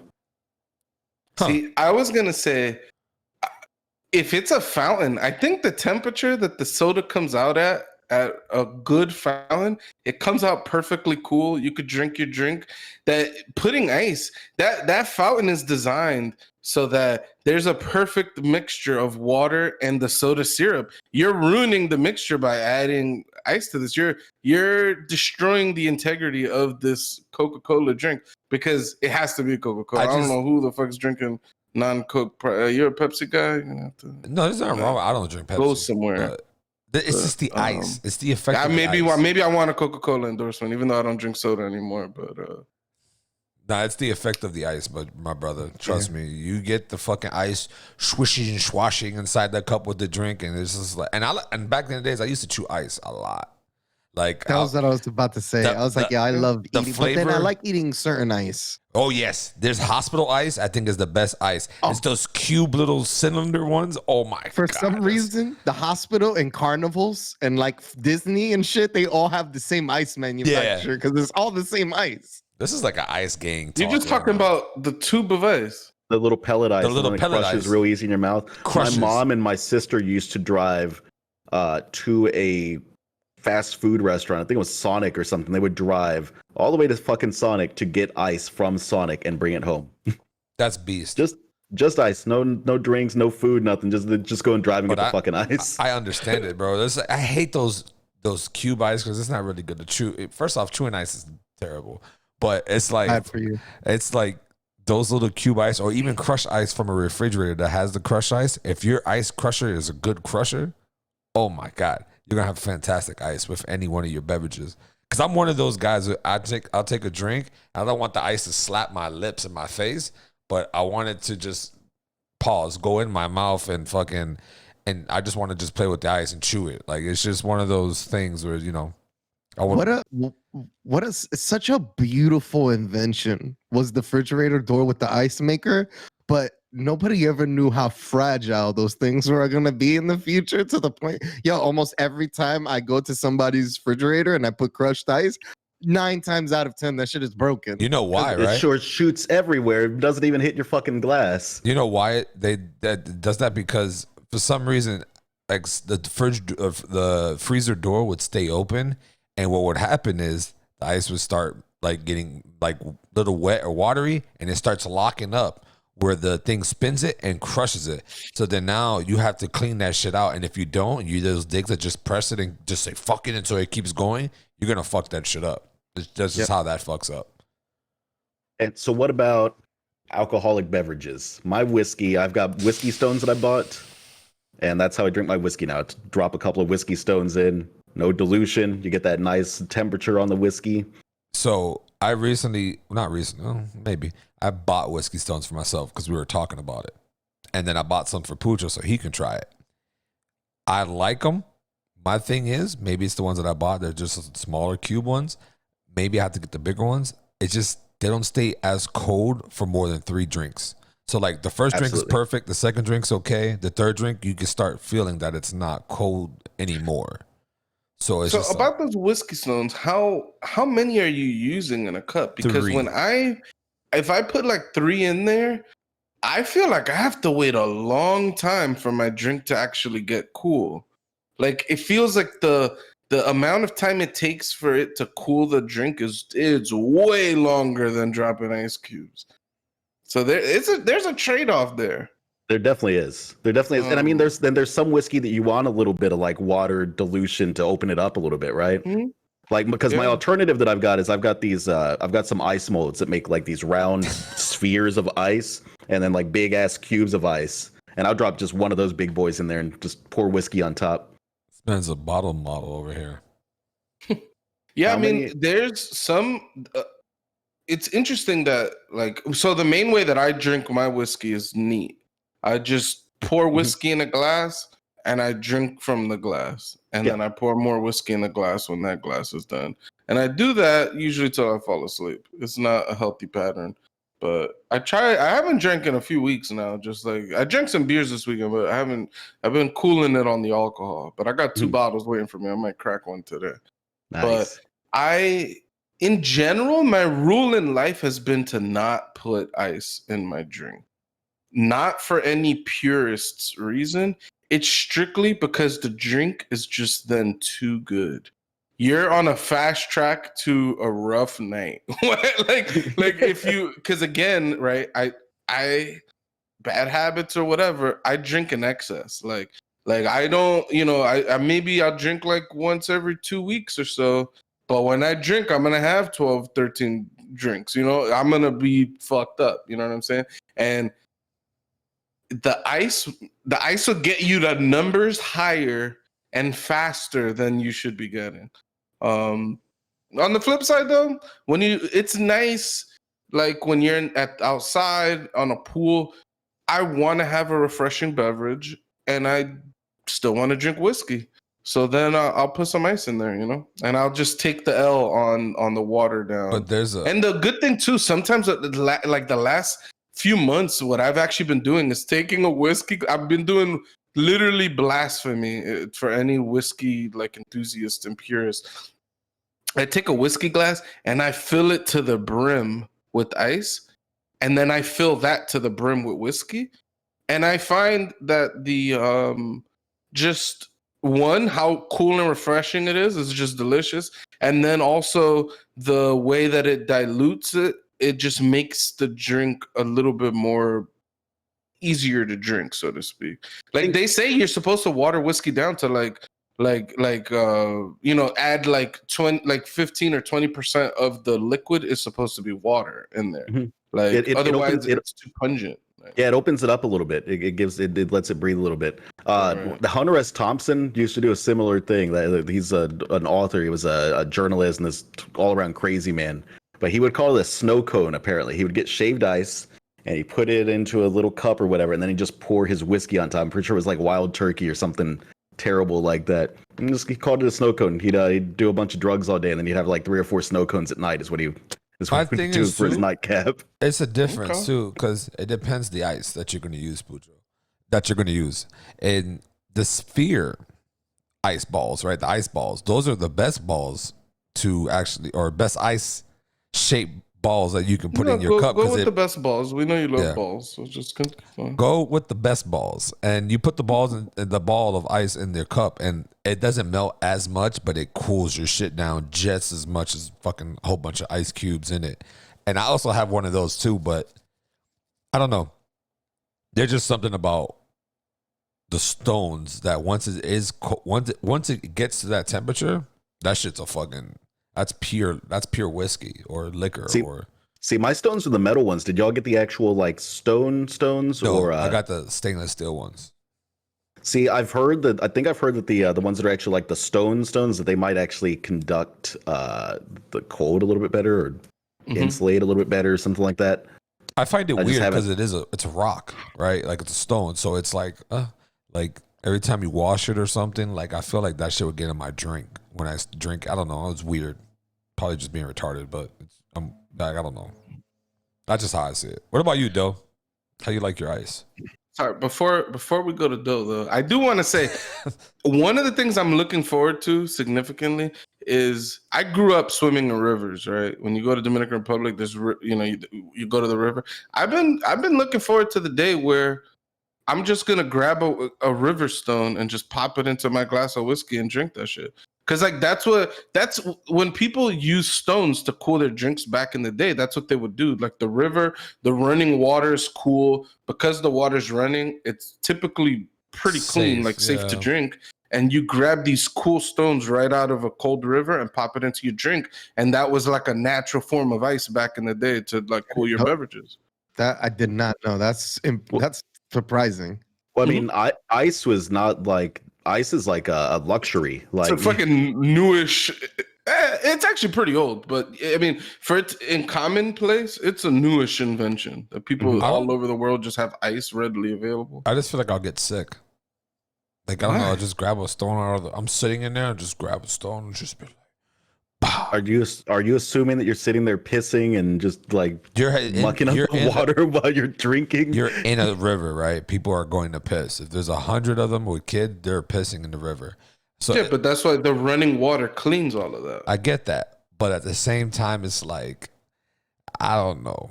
Maybe I'll bring my own stones and put it into like a container and then just like dip it in there so the cold water is just like cooling the whole thing, but the water's not getting into it, but it's cooling it. I don't know.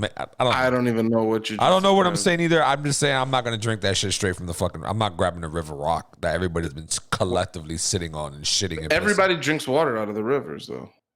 Like the communities that live near river, that's their main source of water. And historically, people that live on a river that's a river that runs like fast enough and there's a lot of rocks in it, that water is typically pretty clean and it's safe to drink. Like you don't need to grab your river water, boil it to like clean it, you know? Nah, yeah, whatever. I don't know. I'll bring my own shit. Be open to things. I mean, the Japanese people, they'll grab a fish right out of the ocean, they'll cut it open and they'll eat it right there. Like why is a stone any different? Like it's just something you're plucking right out of its natural habitat and using it to consume your food, or you know. I guess I don't see the difference. Like you kill a deer, that deer was doing all types of crazy shit, living his life. You kill him and eat him. Like you don't know where that meat's been, but you're gonna eat that shit. I think that's another conversation as well. That this whole, I don't want to move on to a different conversation, but I know I'm siding. The whole veganism thing, like I realize that there's a big thing of us not seeing how our meat is slaughtered, and I feel like that's a whole. If we knew and we were more and like it was more available to how these animals are treated before their death. But I don't see how we're going to move away from that as an entire world. Like a lot of people want to push it on me and say like, yo, you shouldn't be buying meat like that. But I don't get how the whole world's going to move into a plant-based diet. I thought that you watched Snowpiercer, dude. They already solved it in Snowpiercer. You got to crush up the bugs and make the little cricket bars, and then you eat the cricket bars. That's what that is? Yeah. It was a protein bar. You missed that whole shit. I didn't know that if there's a scene where they show how that's made. I only saw them cutting it up and dividing it. I just knew it was a big black thing. No, it's the bugs from the train that they grind up and turn into a protein bar. One thing that wasn't super clear, it wasn't like, so then clearly they killed someone and they put their body in with the butchers, and the butcher was using this body as a meat. But the question was, who were they feeding this meat to?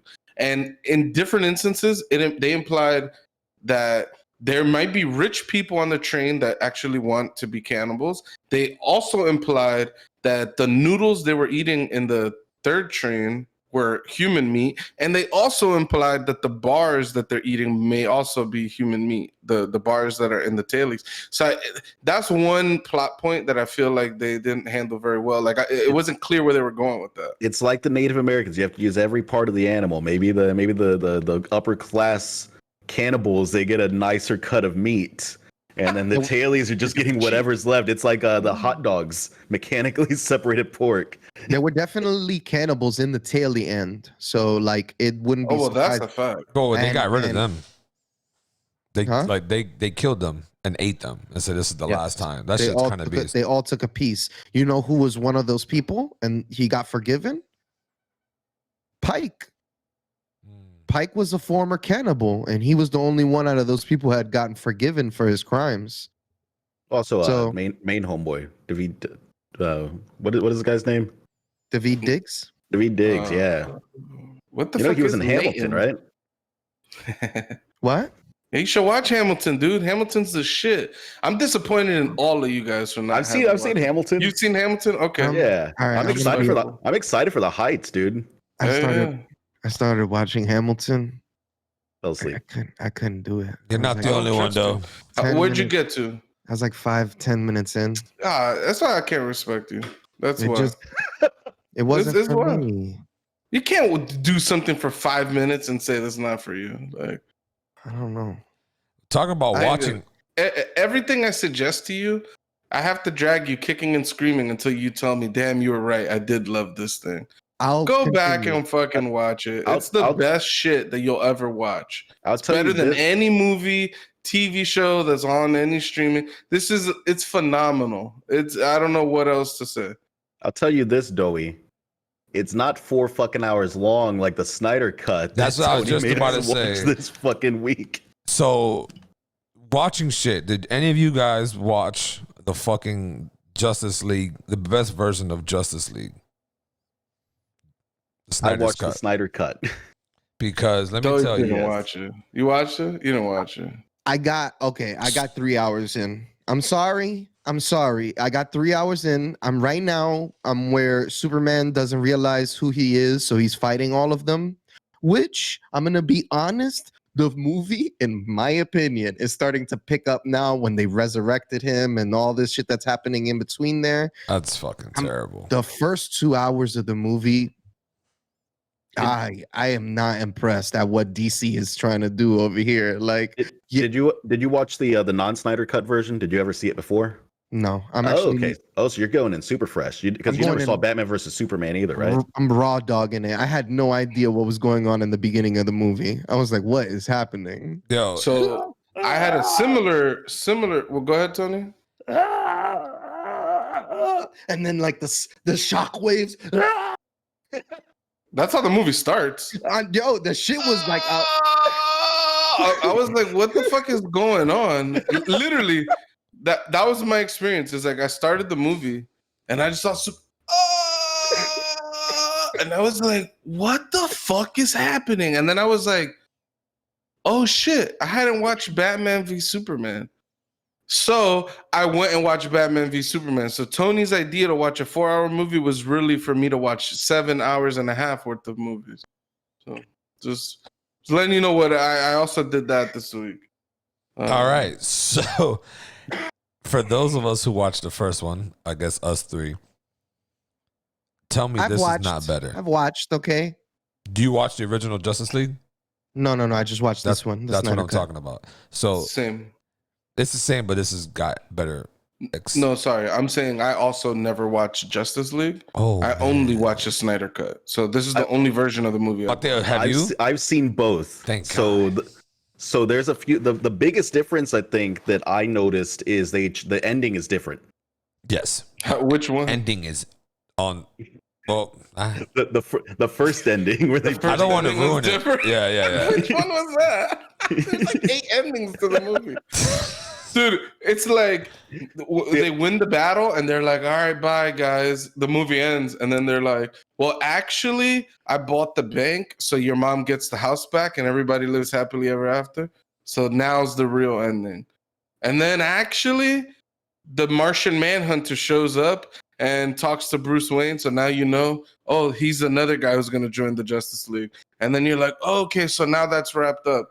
And then they're like, actually, and this is the one interesting ending. I couldn't tell if it was like an alternate universe or the future, like the actual future, It's the future. where they're like in a post-apocalyptic world. But then that ends there as well. It's And the so, future. yeah. You Which one was the different one, Mateo? Well, you forgot the other ending where they also they were touring the old Wayne Manor and they were like, yeah, this will work. Yes, Oh, that's yeah. the other end. Yes.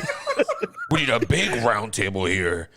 Yeah, that's a I forgot that one. yeah. And then you forgot the ending with Lex Luthor and Joe Man. Oh, and Tony yeah, Jolie. I forgot about that Dude, one too. yeah, you see, there's So wait, 6 endings and counting. This shit goes back Does to your guys' thing from school. Or Does what- every character have an ending?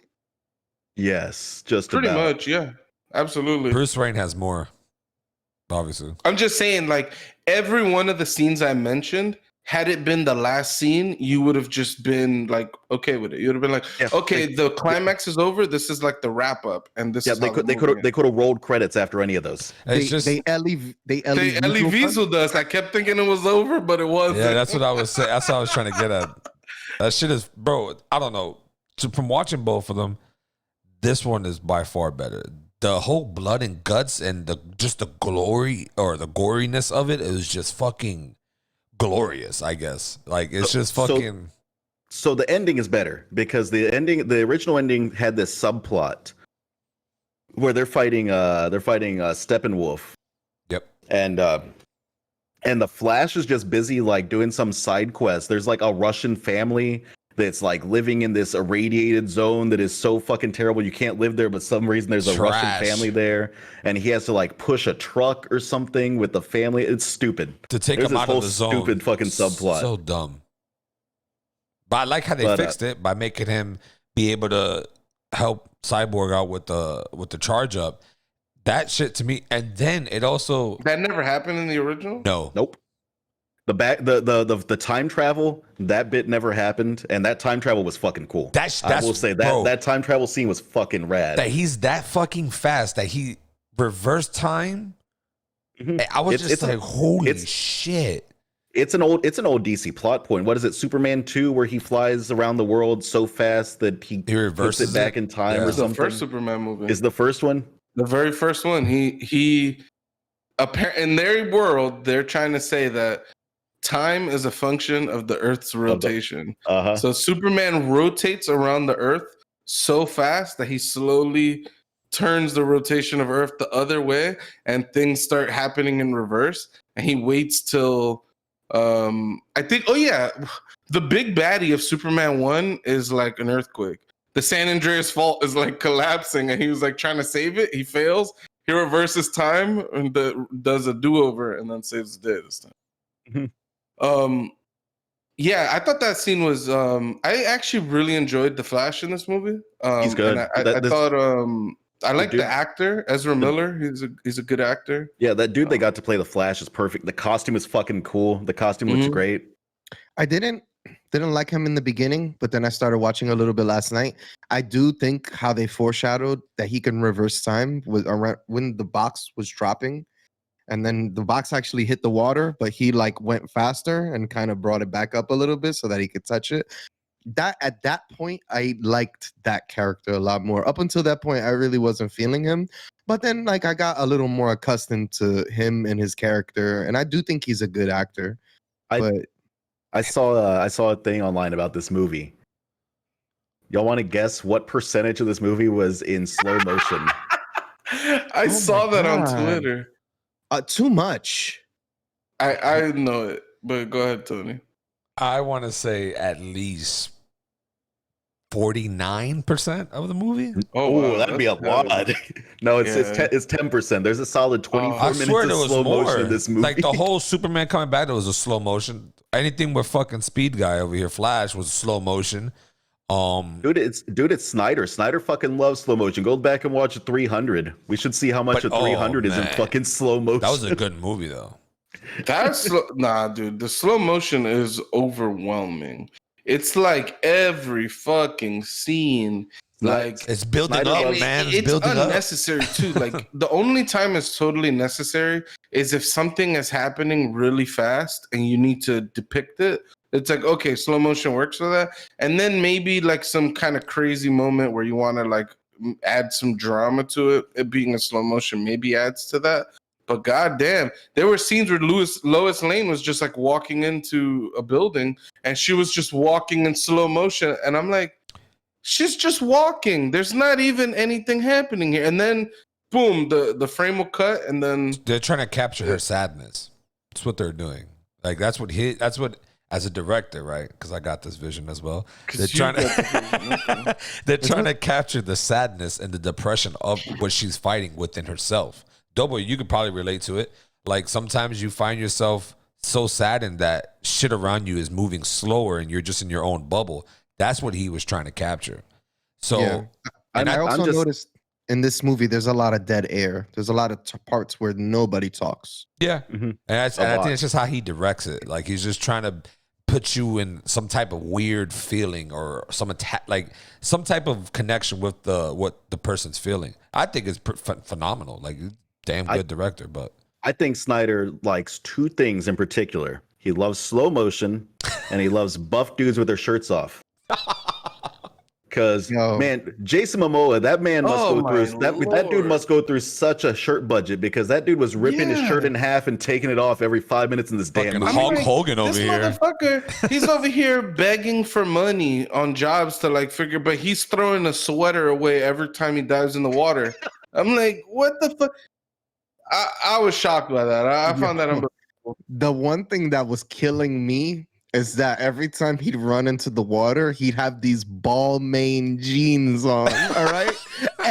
Underwater, just fighting the main villain with ball main jeans. And I'm just like, yo, this shit is like, it took me out several times. I was just like, yo, these jeans gotta go, bro. Like, you gotta do something else than these ball main jeans that he's wearing. Like, But you know what I did find crazy, Mateo, is the scene with the Martian visiting Lois Lane at her apartment. That shit threw me off because I was just like, wait, why is he there? Why is he trying to convince or trying to like bring her out or something? I don't know. I didn't get that scene at all.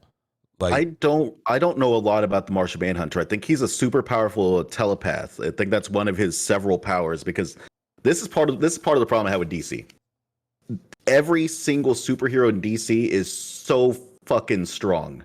They're so goddamn strong. Look at that Wonder Woman scene at the beginning, which I thought was goofy as fuck. I actually did enjoy the movie, but that scene at the beginning with the hostages and her doing the little like the bracelet running and stopping all the bullets, I thought that was fucking stupid. I thought it was. Give her some maracas or something. She was like, you're a killer in maracas. It's like, you have super speed, just go punch him. Just go punch him in the goddamn face and make him stop shooting. I just saw you punch 3 men into the air with one go.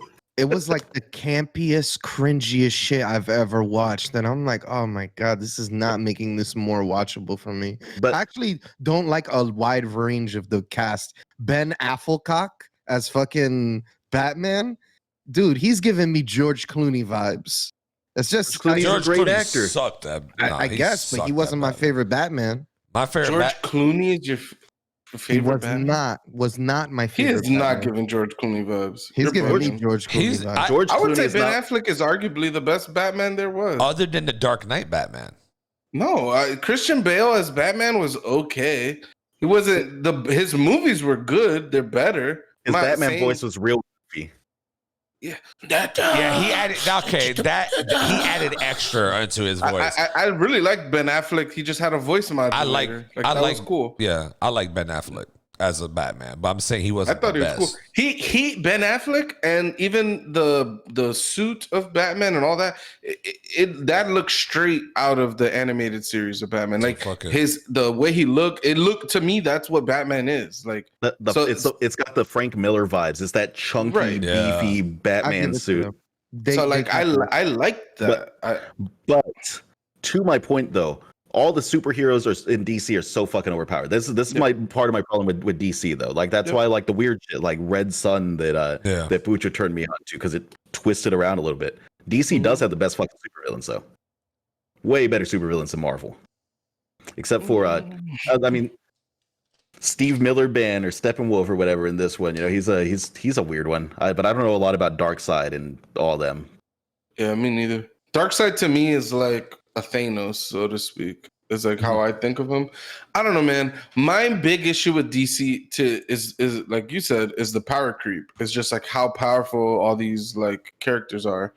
It just makes it very like there's no stakes. Like hard. For one, the stakes are so high that it's basically like they don't even exist. Like it's just like I don't know. Somebody's in reverse time or somebody like. There's gonna always be a solution because everyone's a god in this world. Which I mean, obviously you run into the same thing in Marvel, right? Like you know they're going to win at some point. But you know what I like about Marvel? Captain America gets the shit kicked out of him. Like you see him bleeding and his face all fucked up and his armor's all fucked up, and that never happened in these movies. Like I think Batman's the one that got his ass kicked the most, and it's because he's just a rich, you know, like you said in the movie. What's your superpower? I'm rich. I like that. I also do not like the CG animation in this movie. I think it's not good a majority of the time. Looking at the original Steppenwolf armor from the first movie, his suit of armor, the little like the way better right now. Blade thing, so much better. So they CG'd that in after? Mm-hmm. Yeah, they changed him up completely. His armor looked real goofy before. So I'll say this. I watched Batman v Superman because I didn't know what was happening when I first turned on the Justice League movie. And everybody hated Batman v Superman when it came out. I thought it was all right. When I watched it, not only did I like it, I liked it better than I liked the Justice League movie. I did watch the Ultimate Edition, whichever one was on HBO. So again, it was like a director's cut of the movie, and I hadn't watched the original. So I don't have the negative baggage of some other version, right? People get real hard on like some of the corny comic book things in those movies and shows though, because it's like people were real pissy about that Martha thing in the Batman versus Superman. They're like, oh, Both of our moms are named Martha. Now we stop punching each other. I thought that was fucking hilarious when he's like, how do you know that name? How do you know that name? I'm like, it's just a name, dude. It's Martha. Like, I've met a few Marthas in my life. And then she's like, oh, your mother's Martha? We shouldn't fight each other. Literally, that's his mom being named Martha is what changed Batman into I'm about to kill Superman to let's team up, let's take Lex Luthor down, and how about let's start a little club together. To be fair, there's worse life philosophies to have than don't fight a man that has the same that their mother has the same name as your mother. Like, that's not a bad role to have in general. It's for sure. Yeah, that scene was funny. They just do a lot of weird. Whoever wrote the movie, I think they made a lot of missteps with the writing, because again, we're talking about Justice League, but I'm talking about Batman v Superman right now because this is what leads in. I love in the beginning of the Batman fight versus Superman. Superman shows up. He's like, "Yo, Lex Luthor told me to kill you. If I don't kill you, he's gonna kill my mom. So we need to figure something out. I don't want to kill you," kind of thing. Batman's all gun ho, like, "Nah, we're gonna fight." And Superman's like, so Batman starts attacking Superman. Superman's like getting hit, but it's not affecting him. But he's all like, "Dude, like, come on, man, let's not fight." And then Batman walks up to him and he's like, "We are gonna fight." And then Superman's like, "Come on, dude." And then he just sort of pushes him a little bit. And he fucking flies, trashes through a bunch of, and I'm like, dude, this isn't a way of peace. Like, you just created the fight now. Like, by doing that action, you've ensured that this fight is happening. And then he walked up, he's fucking Batman up like a ton. And then he's like, "All right, do you get it now that I don't want to fight you?" I'm like, huh? You're fucking the guy up. I'm so confused here. Like, I thought that scene was very funny and very silly. These movies do a fantastic job, though, of showing Superman as just like, he's a god. Like, he is basically a god. He is fucking untouchable. They even made it so that all these guys fucking with Earth or whatever, because they all knew that Superman was dead. That's why they came back and started fucking around and coming back and trying to rule it again. Once he came back, that scene where he punches him, Wonder Woman comes, chops his head off, it goes into the other portal to the other world, and they all look like, fuck. Superman's they did Magic Carpet right dirty, dude. Yeah. they did him real dirty. That was some overkill on that fucking. I loved it. Darkseid crushes his head after he pops through the portal. Yeah. It's a major combo. Like. That shit was awesome, man. And it really shows, like, bro, like, Superman doesn't really need any of these motherfuckers, but Superman is a god. Some would say that Goku can fuck up Superman, or what? You know how they had those little funny little things where, like, oh, the One Punch Man versus Goku, or Goku versus Superman, who would win? Bro, Superman must be the Goku of that world, I guess. I've got One Punch Man in every matchup. You think so? Versus Except Superman? Nah, Superman will fuck the Hulk up, bro. All right, that's a whole other conversation. Yeah, but I think they did a really good job of showing how crazy powerful Superman is. Oh yeah. Like, when the whole Justice League is like trying to fight him and he's basically unstoppable. Like, they literally can't do anything to him. No, Wonder Woman gives him that headbutt, and he's like, "Oh, that one kind of hurt. Let me show you a real headbutt, though." Like, good one. I was like, God damn. And then the part that was like the most hype is the Flash is like, all right, time to move really fast. Like, and it was really awesome. Flash is like running by super quick, and the Superman's like the only guy moving in the slow-mo. Superman's moving at normal speeds. I was like, oh man, that's pretty hype. And even in that scene, they still show you that the Flash is faster than Superman, because he was able to like dodge his hits, and he was moving at a normal speed while Superman was moving at like not like the other characters slow, but he was just like a step behind. And even still, when the Flash earlier, you see the Flash could tap a human and push and just obliterate him, like because of how fast he's moving them. When he tried to do that as Superman, he pushed himself back. Yep. Instead, he didn't like. Yeah, he tried to push an immovable object. That shit doesn't work. Like, No, yeah, that shit was fantastic. They even show that in the original Justice League, that whole eye glance thing that he does, but they took it a little step further in this one. But yeah. I did like that first scene with the Flash where he runs out of the store so fast that his shoes just obliterate. They just shred into pieces. I thought that was fucking cool. They didn't show that scene in the original either, Mateo. The whole did they not? I couldn't remember if that was part of chick it. thing. I literally, when the shoe ripped and all that, I'm like, holy shit, this is really showing that when he does in his normal clothing, that he fucks his clothes up. Like, because they don't really show that in any of the comics or anything like that. But and they also they didn't do, like in the first one, they showed the suit. And then in this one, they showed the suit, but it doesn't show how he made that suit or how he got the suit. You know what I mean? So it's just like, I wish to. So that is one of my problems with this movie. Everyone in this goddamn movie is a super scientist. Everyone's a fucking expert scientist, dude. Yeah, it's fucking. yeah, I loved that fucking. The Flash had like a secret base with all this fucking crazy tech. His suit was made out of some of the most expensive and durable materials that you could find on the planet. So, and then like the story to his character was he was trying to get a job in criminal justice. Like, it's like, dude, you could fucking, all you would really have to do is apply yourself the way that you're doing to the suit, and you could be like a world-class scientist making millions of dollars. You could hire the best lawyers in the world to help your dad out. Like, that'd be a more effective route than trying to become like a paralegal and like fucking work your way up the fucking attorney food chain. Or be so fast you rob a bank and pay for a good lawyer. Fuck Dude, you, they can't see you. I don't think that works. Dude, there's a line that made me laugh out loud when they were introducing Cyborg, and it was like they were talking to his mom, and they're like, "I don't care if your son is the captain of the football team and a certifiable genius." And I was like, Yeah. Yeah, he was a genius before he became the cyborg. That was hilarious. "What stupid fucking dialogue? Who the fuck allowed that line to get out?" That's what I'm saying. The writing is bad. You see, you guys, this is the problem when you don't have characters like Kat Dennings in your show. It's hard. It makes it just, it's too bad. Actually, this movie gets 1-star reduction for not having Kat Dennings in it.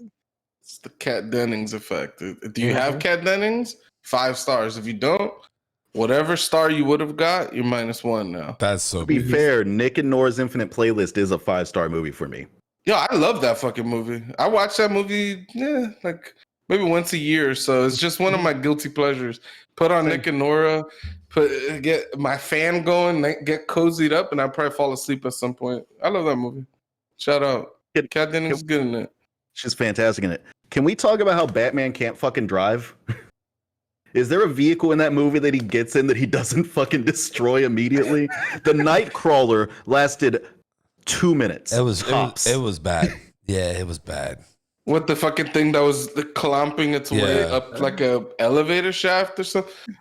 What purpose does that vehicle serve otherwise? Like, what other situation would that vehicle be When used I in? saw that, I was like, what the fuck is this thing? It should look like I still don't know what it is. Batman has like a crab. Batman has so much. It's supposed to be like a tank vehicle that can do and move anywhere it needed to go. But like, he did a pretty good driving in the city at the end. Like, crashing in, he was doing a pretty bang up job. Like, we got to give him some drifting points there. That man was killing it. Like, the whole fucking reverse. And they spent 4 hours getting that stupid plane up and running, and then he crashes it immediately. He's like, I'm gonna take out the tower, and then 30 seconds later the plane is going down in flames. That shit was terrible. That right there is stupid. He spent the whole time and Cyborg helped, and it's just like, all right, fuck this plane. It's like, damn, just waste of time right there. Batman should have built something else.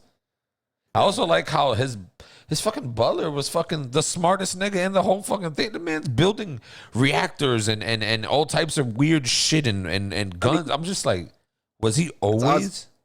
It's Ozymandias, dude. Like, yeah, Ozymandias. Yeah, he's a fucking world scientist. No, I thought that was super lame that they've basically took Alfred, who's like the headmaster of of like the Wayne Manor. Like that's his job. He's the head servant of the Wayne Manor, and they combined him with Lucius Fox, which is like the head scientist of like Gotham Industries or whatever, or whatever the fuck it's called. Which he is like a top level like engineer. In the other Batman movie, it was Morgan Freeman. Yep. So Morgan Freeman was Lucius Fox, and then they still had I don't remember. They still had the Alfred. British guy, but they had him separate. Yeah, Michael Caine. How the fuck are you gonna forget Mike? Michael Caine's the man. He's a and I think he's actor. a knight. I think he's Sir Michael. I think Caine. he is Sir Michael Caine. He probably is. He got knighted? He's knighted by us if nothing else. Oh. If nothing else, we're knighting him, but I'm That's pretty sure crazy. he's a knight of England. I was like, people can still knight people now? I would love to get knighted. Sir Yeah, Guzman or Sir Cobayo. It's like it's an honor. Like people that accomplish something big or they do good in like in the military, or there's different ways they get honored by being knighted. I do think you have to be a British citizen. I don't think that. Yeah, I don't think we're going to get I don't knighted. think we're gonna get knighted. We're too brown to be knighted. So That sucks. They'll pull out that sword to knight us, and they'll just stab us on instinct. I'd be a cool knight. I'm an honor. I take honor seriously. Okay. I don't fuck around, dude. I am a. I don't know. A child of the Ned Stark household, you know, where he's all about his honor. He's all about doing what's right, you know. Ned Stark's my boy. You ready for the Starks to invade the Marvel Cinematic Universe? I mean, That would be terrible. it'd be interesting. No, it's a thing. Like Jon Snow, I forget that actor's name, and the guy that played Robb Stark. They're both going to be characters in the Eternals movie that's coming out, I think. Really? Yeah, I think Jon Snow's playing the Black Knight, and I forget who Robb Stark is playing, and I don't know their actual names. Sorry, guys. So like not the characters themselves, just the actors. No, yeah, just the actors. Yeah, They get Ned Stark coming down on a fucking with Green They fucking Lantern put his and head shit. back on, and he's fucking. What did you call him? Sam Bell. Who? Sean Bell. Sean Bell. Sean Bell. Yeah, but I mean, overall, I did actually enjoy the movie. I don't know that it had to be 4 hours long. I'm not positive that this movie needed to be that long. I also didn't like the part scene shit that always popped up. Black screen part 4. I didn't. I like that. I thought it was kind of cool. I don't know. It's old school. I'm cool with the parts. I Me like too. it's a thing Quentin Tarantino likes to do, and I fucking love it. Like when you go and watch like Hateful Eight or something, the movie's like in pieces. Like it's like Act 1, here's some shit. Act 2, here's some shit. Act 3, here's some shit. Act 4 is actually a flashback, and you realize this happened before Act 1, and you're like, oh, like stuff like that. I don't know. It just adds an effect. Like it's like it's like in a play. There's acts when the fucking the lights go down and they reframe to say, hey, look, guys, we're restarting. Try to remove yourself from what you watched previously because this is setting a new tone kind of thing. I like that. Although in this movie, it wasn't set up that way. It was just straight up, here's a logical cut of the movie, and it's not so much setting any new tones.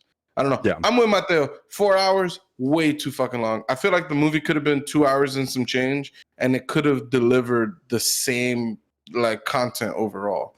Like too much slow motion and just too many scenes that don't really add anything. Like the whole Wonder Woman intro with the bank and all of that had approximately zero impact on the plot or the story. Just remove it. Like the whole there's just a lot of stuff like that where like you're given a story that doesn't amount to anything. It's just like, what's the point of watching it? Like, I could not give less of a fuck about the Atlantean politics that were going on in this movie. They could have cut out all of that. Yeah. I did love seeing Willem Dafoe in a wig. That was cool. Yeah. Willem Dafoe. The whole scene where trying to give him his suit and shit, I was like, there's no need for that. The whole him talking to that chick, yeah, like that shit those are extra fluffs. Even them going to the grave and digging up shit, I think that was a little extra too, but nonetheless. I I like the expanded cyborg role. I thought he was cool. I'm sad they got rid of his booyah because I do love Teen Titans Go. Oh man, that show was fun. I don't know if y'all watched it. I like watching it. I never back in the watched days. Teen It was Titans. pretty cool. As a kid, I hated even the Batman animated show. I didn't watch too much. I don't know. There was like a tone to those those WB shows that I don't know. They made me like sleepy and even like a little bit uncomfortable. Like watching them just sit in that room in Justice League. I didn't like it. Well, Teen Titans Go is like the goofy version. It'd be like if the show Teen Titans had a baby with like Family Guy or something. Like it's real I never goofy. watched it, but They sing a lot of songs about food and how much they love eating like pancakes and waffles and shit. It's like the adventures of Adventure Time. Yes. I love that. I hate that. I never really liked that show. You That never show like is Adventure Time? Adventure Time is so good, dude. Incredible. incredible. Yeah, no, especially in the later seasons, like it's a show that evolves and really, really good. Especially a lot of the people they get to come voice on the show. There's a lot of people that have voiced their voice on that show. It's pretty good. Yo, shout out another week. Shout out to Ashley Birch, who definitely is voice characters in Adventure Time. shout out to Tree Trunks. Tree Trunks, the actor who played Tree Trunks, died recently. Yo, shout out to her, old lady. Very dope actor, dope character. Shout out to Tree Trunks. Tree Trunks is my least favorite character in that show. Yeah, I don't like that. I don't give a fuck. She does. But props to the voice actors because she did do a good job with that awful, hateable character. Hey man, if they made you feel something, they did something right. You know. Yeah, for real. I watched that show on shrooms. It was really cool. Yeah, I took some shrooms with a friend and I watched Adventure Time for a while, and the show's it's really funny. I laughed a lot. It was the first time. It's how I got introduced to the show, and then I kind of got hooked. So you do shrooms and the show at the same time now, or it's just that one? No, it's just one night. Ended up doing shrooms, and then we ended up watching TV and stuff, and like that ended up being one of the shows we watched. It was cool. It was cool. All right. Well, so to the Justice League movie though, we want to do rankings. We want to give a out of 5 what we rank it at. Is 5 the best? Yeah, 5's the best. I give it a 3.8. Okay. I give it a 2.5. You didn't finish it. Yeah, you don't get a rating. There's no fucking Kat Dennings. I already know what I need to know about the movie. Okay. Damn, they could have had almost a 4 point with Doe if they just put Kat Dennings in. That's fucking beast. Yeah. I give it 3 out of 5. Yeah. Yeah. So I got 3 stars for the thing too. Like it was good. It was all right. It was better than the first one. I've watched worse superhero movies. I watched Kick-Ass 2. Is that bad? I didn't like Kick-Ass 2 very much. I like the first Kick-Ass a lot more. It was okay. Actually, I think I watched Kick-Ass 2 and I do think it was bad. Now that I'm thinking about it. It's with Jim Carrey, right? Jim Carrey, yeah. Oh yeah, that was not good. He's like Batman in that movie, right? Yeah. Yeah, that was not good. Okay, I'm with you. Kick-Ass 1 was good. Kick-Ass 2 not good. Did they ever make a Hit Girl? Like no, I don't think she ever got a spinoff. I got a Hit Girl comic book too. Like I got both Kick-Ass 1, 2, and Hit Girl. At least he likes those comics, so they're dope. I need to check this out. They're fun. It's Mark Miller though. The guy's hit or miss, man. Like he 100%. he wrote Wanted. Tony loves that shit where they're like fucking looping bullets at each other. Like that's his comic book. That shit, I hate that comic book. Only for the whole Angelina Jolie scene where she walks up out of that fucking clay bath. That shit was a beautiful scene. I hated that fucking movie so much. That movie was so stupid. Yeah. I don't know how to think for Angelina Jolie, bro. Like she and her lips. Like her lips. You and every fucking teenager on planet Earth. So. Like it was a time period thing. And she was just one of those people that was really hot in that era of like. It's like how did people find Sarah Jessica Parker hot? I don't know, but there's a lot of people who like her. I mean, beauty is in the eye of the beholder. Yeah. So Tony, I know we're sidetracking you. I think you were trying to wrangle us cats into. Yeah, I'm trying to put y'all in a cage. I was so we can saying that Mark Miller is hit or miss, okay? Because he got Wanted, not very good. He got Kick-Ass, pretty fucking good. And he wrote Red Sun, so I'll forever love this guy. That's fair. So, but I don't really like his other shit. Like So his long-running series, I'm not into him. So if you ever run into that man at Chipotle, like he's getting a burrito on you. Yeah, I'll buy him. Oh yeah, for Red Sun, he deserves like a week's worth of burritos. Yeah, Chipotle would be a good spot to meet him. Yeah, Chipotle, Chapaka. Chipotle. Apala. All right, bro. This is over with. Sponsor us. For facts. Not after botching their names so many times. They're not going to sponsor us. Like, these dicks don't want to say our names right. Well, from the One Up podcast, guys, I hope you guys enjoy the show. Like I said, every week we're trying to drop a new video and bring out more content for you guys and keep you guys watching. But we love and thank you guys all for the support. And thank you for continuously watching and subscribing and liking, man. And we appreciate you guys, and we do it for you guys and for ourselves a little bit too. So thanks for watching from the One Up podcast. Hope you guys have a great night and weekend. Peace. See you.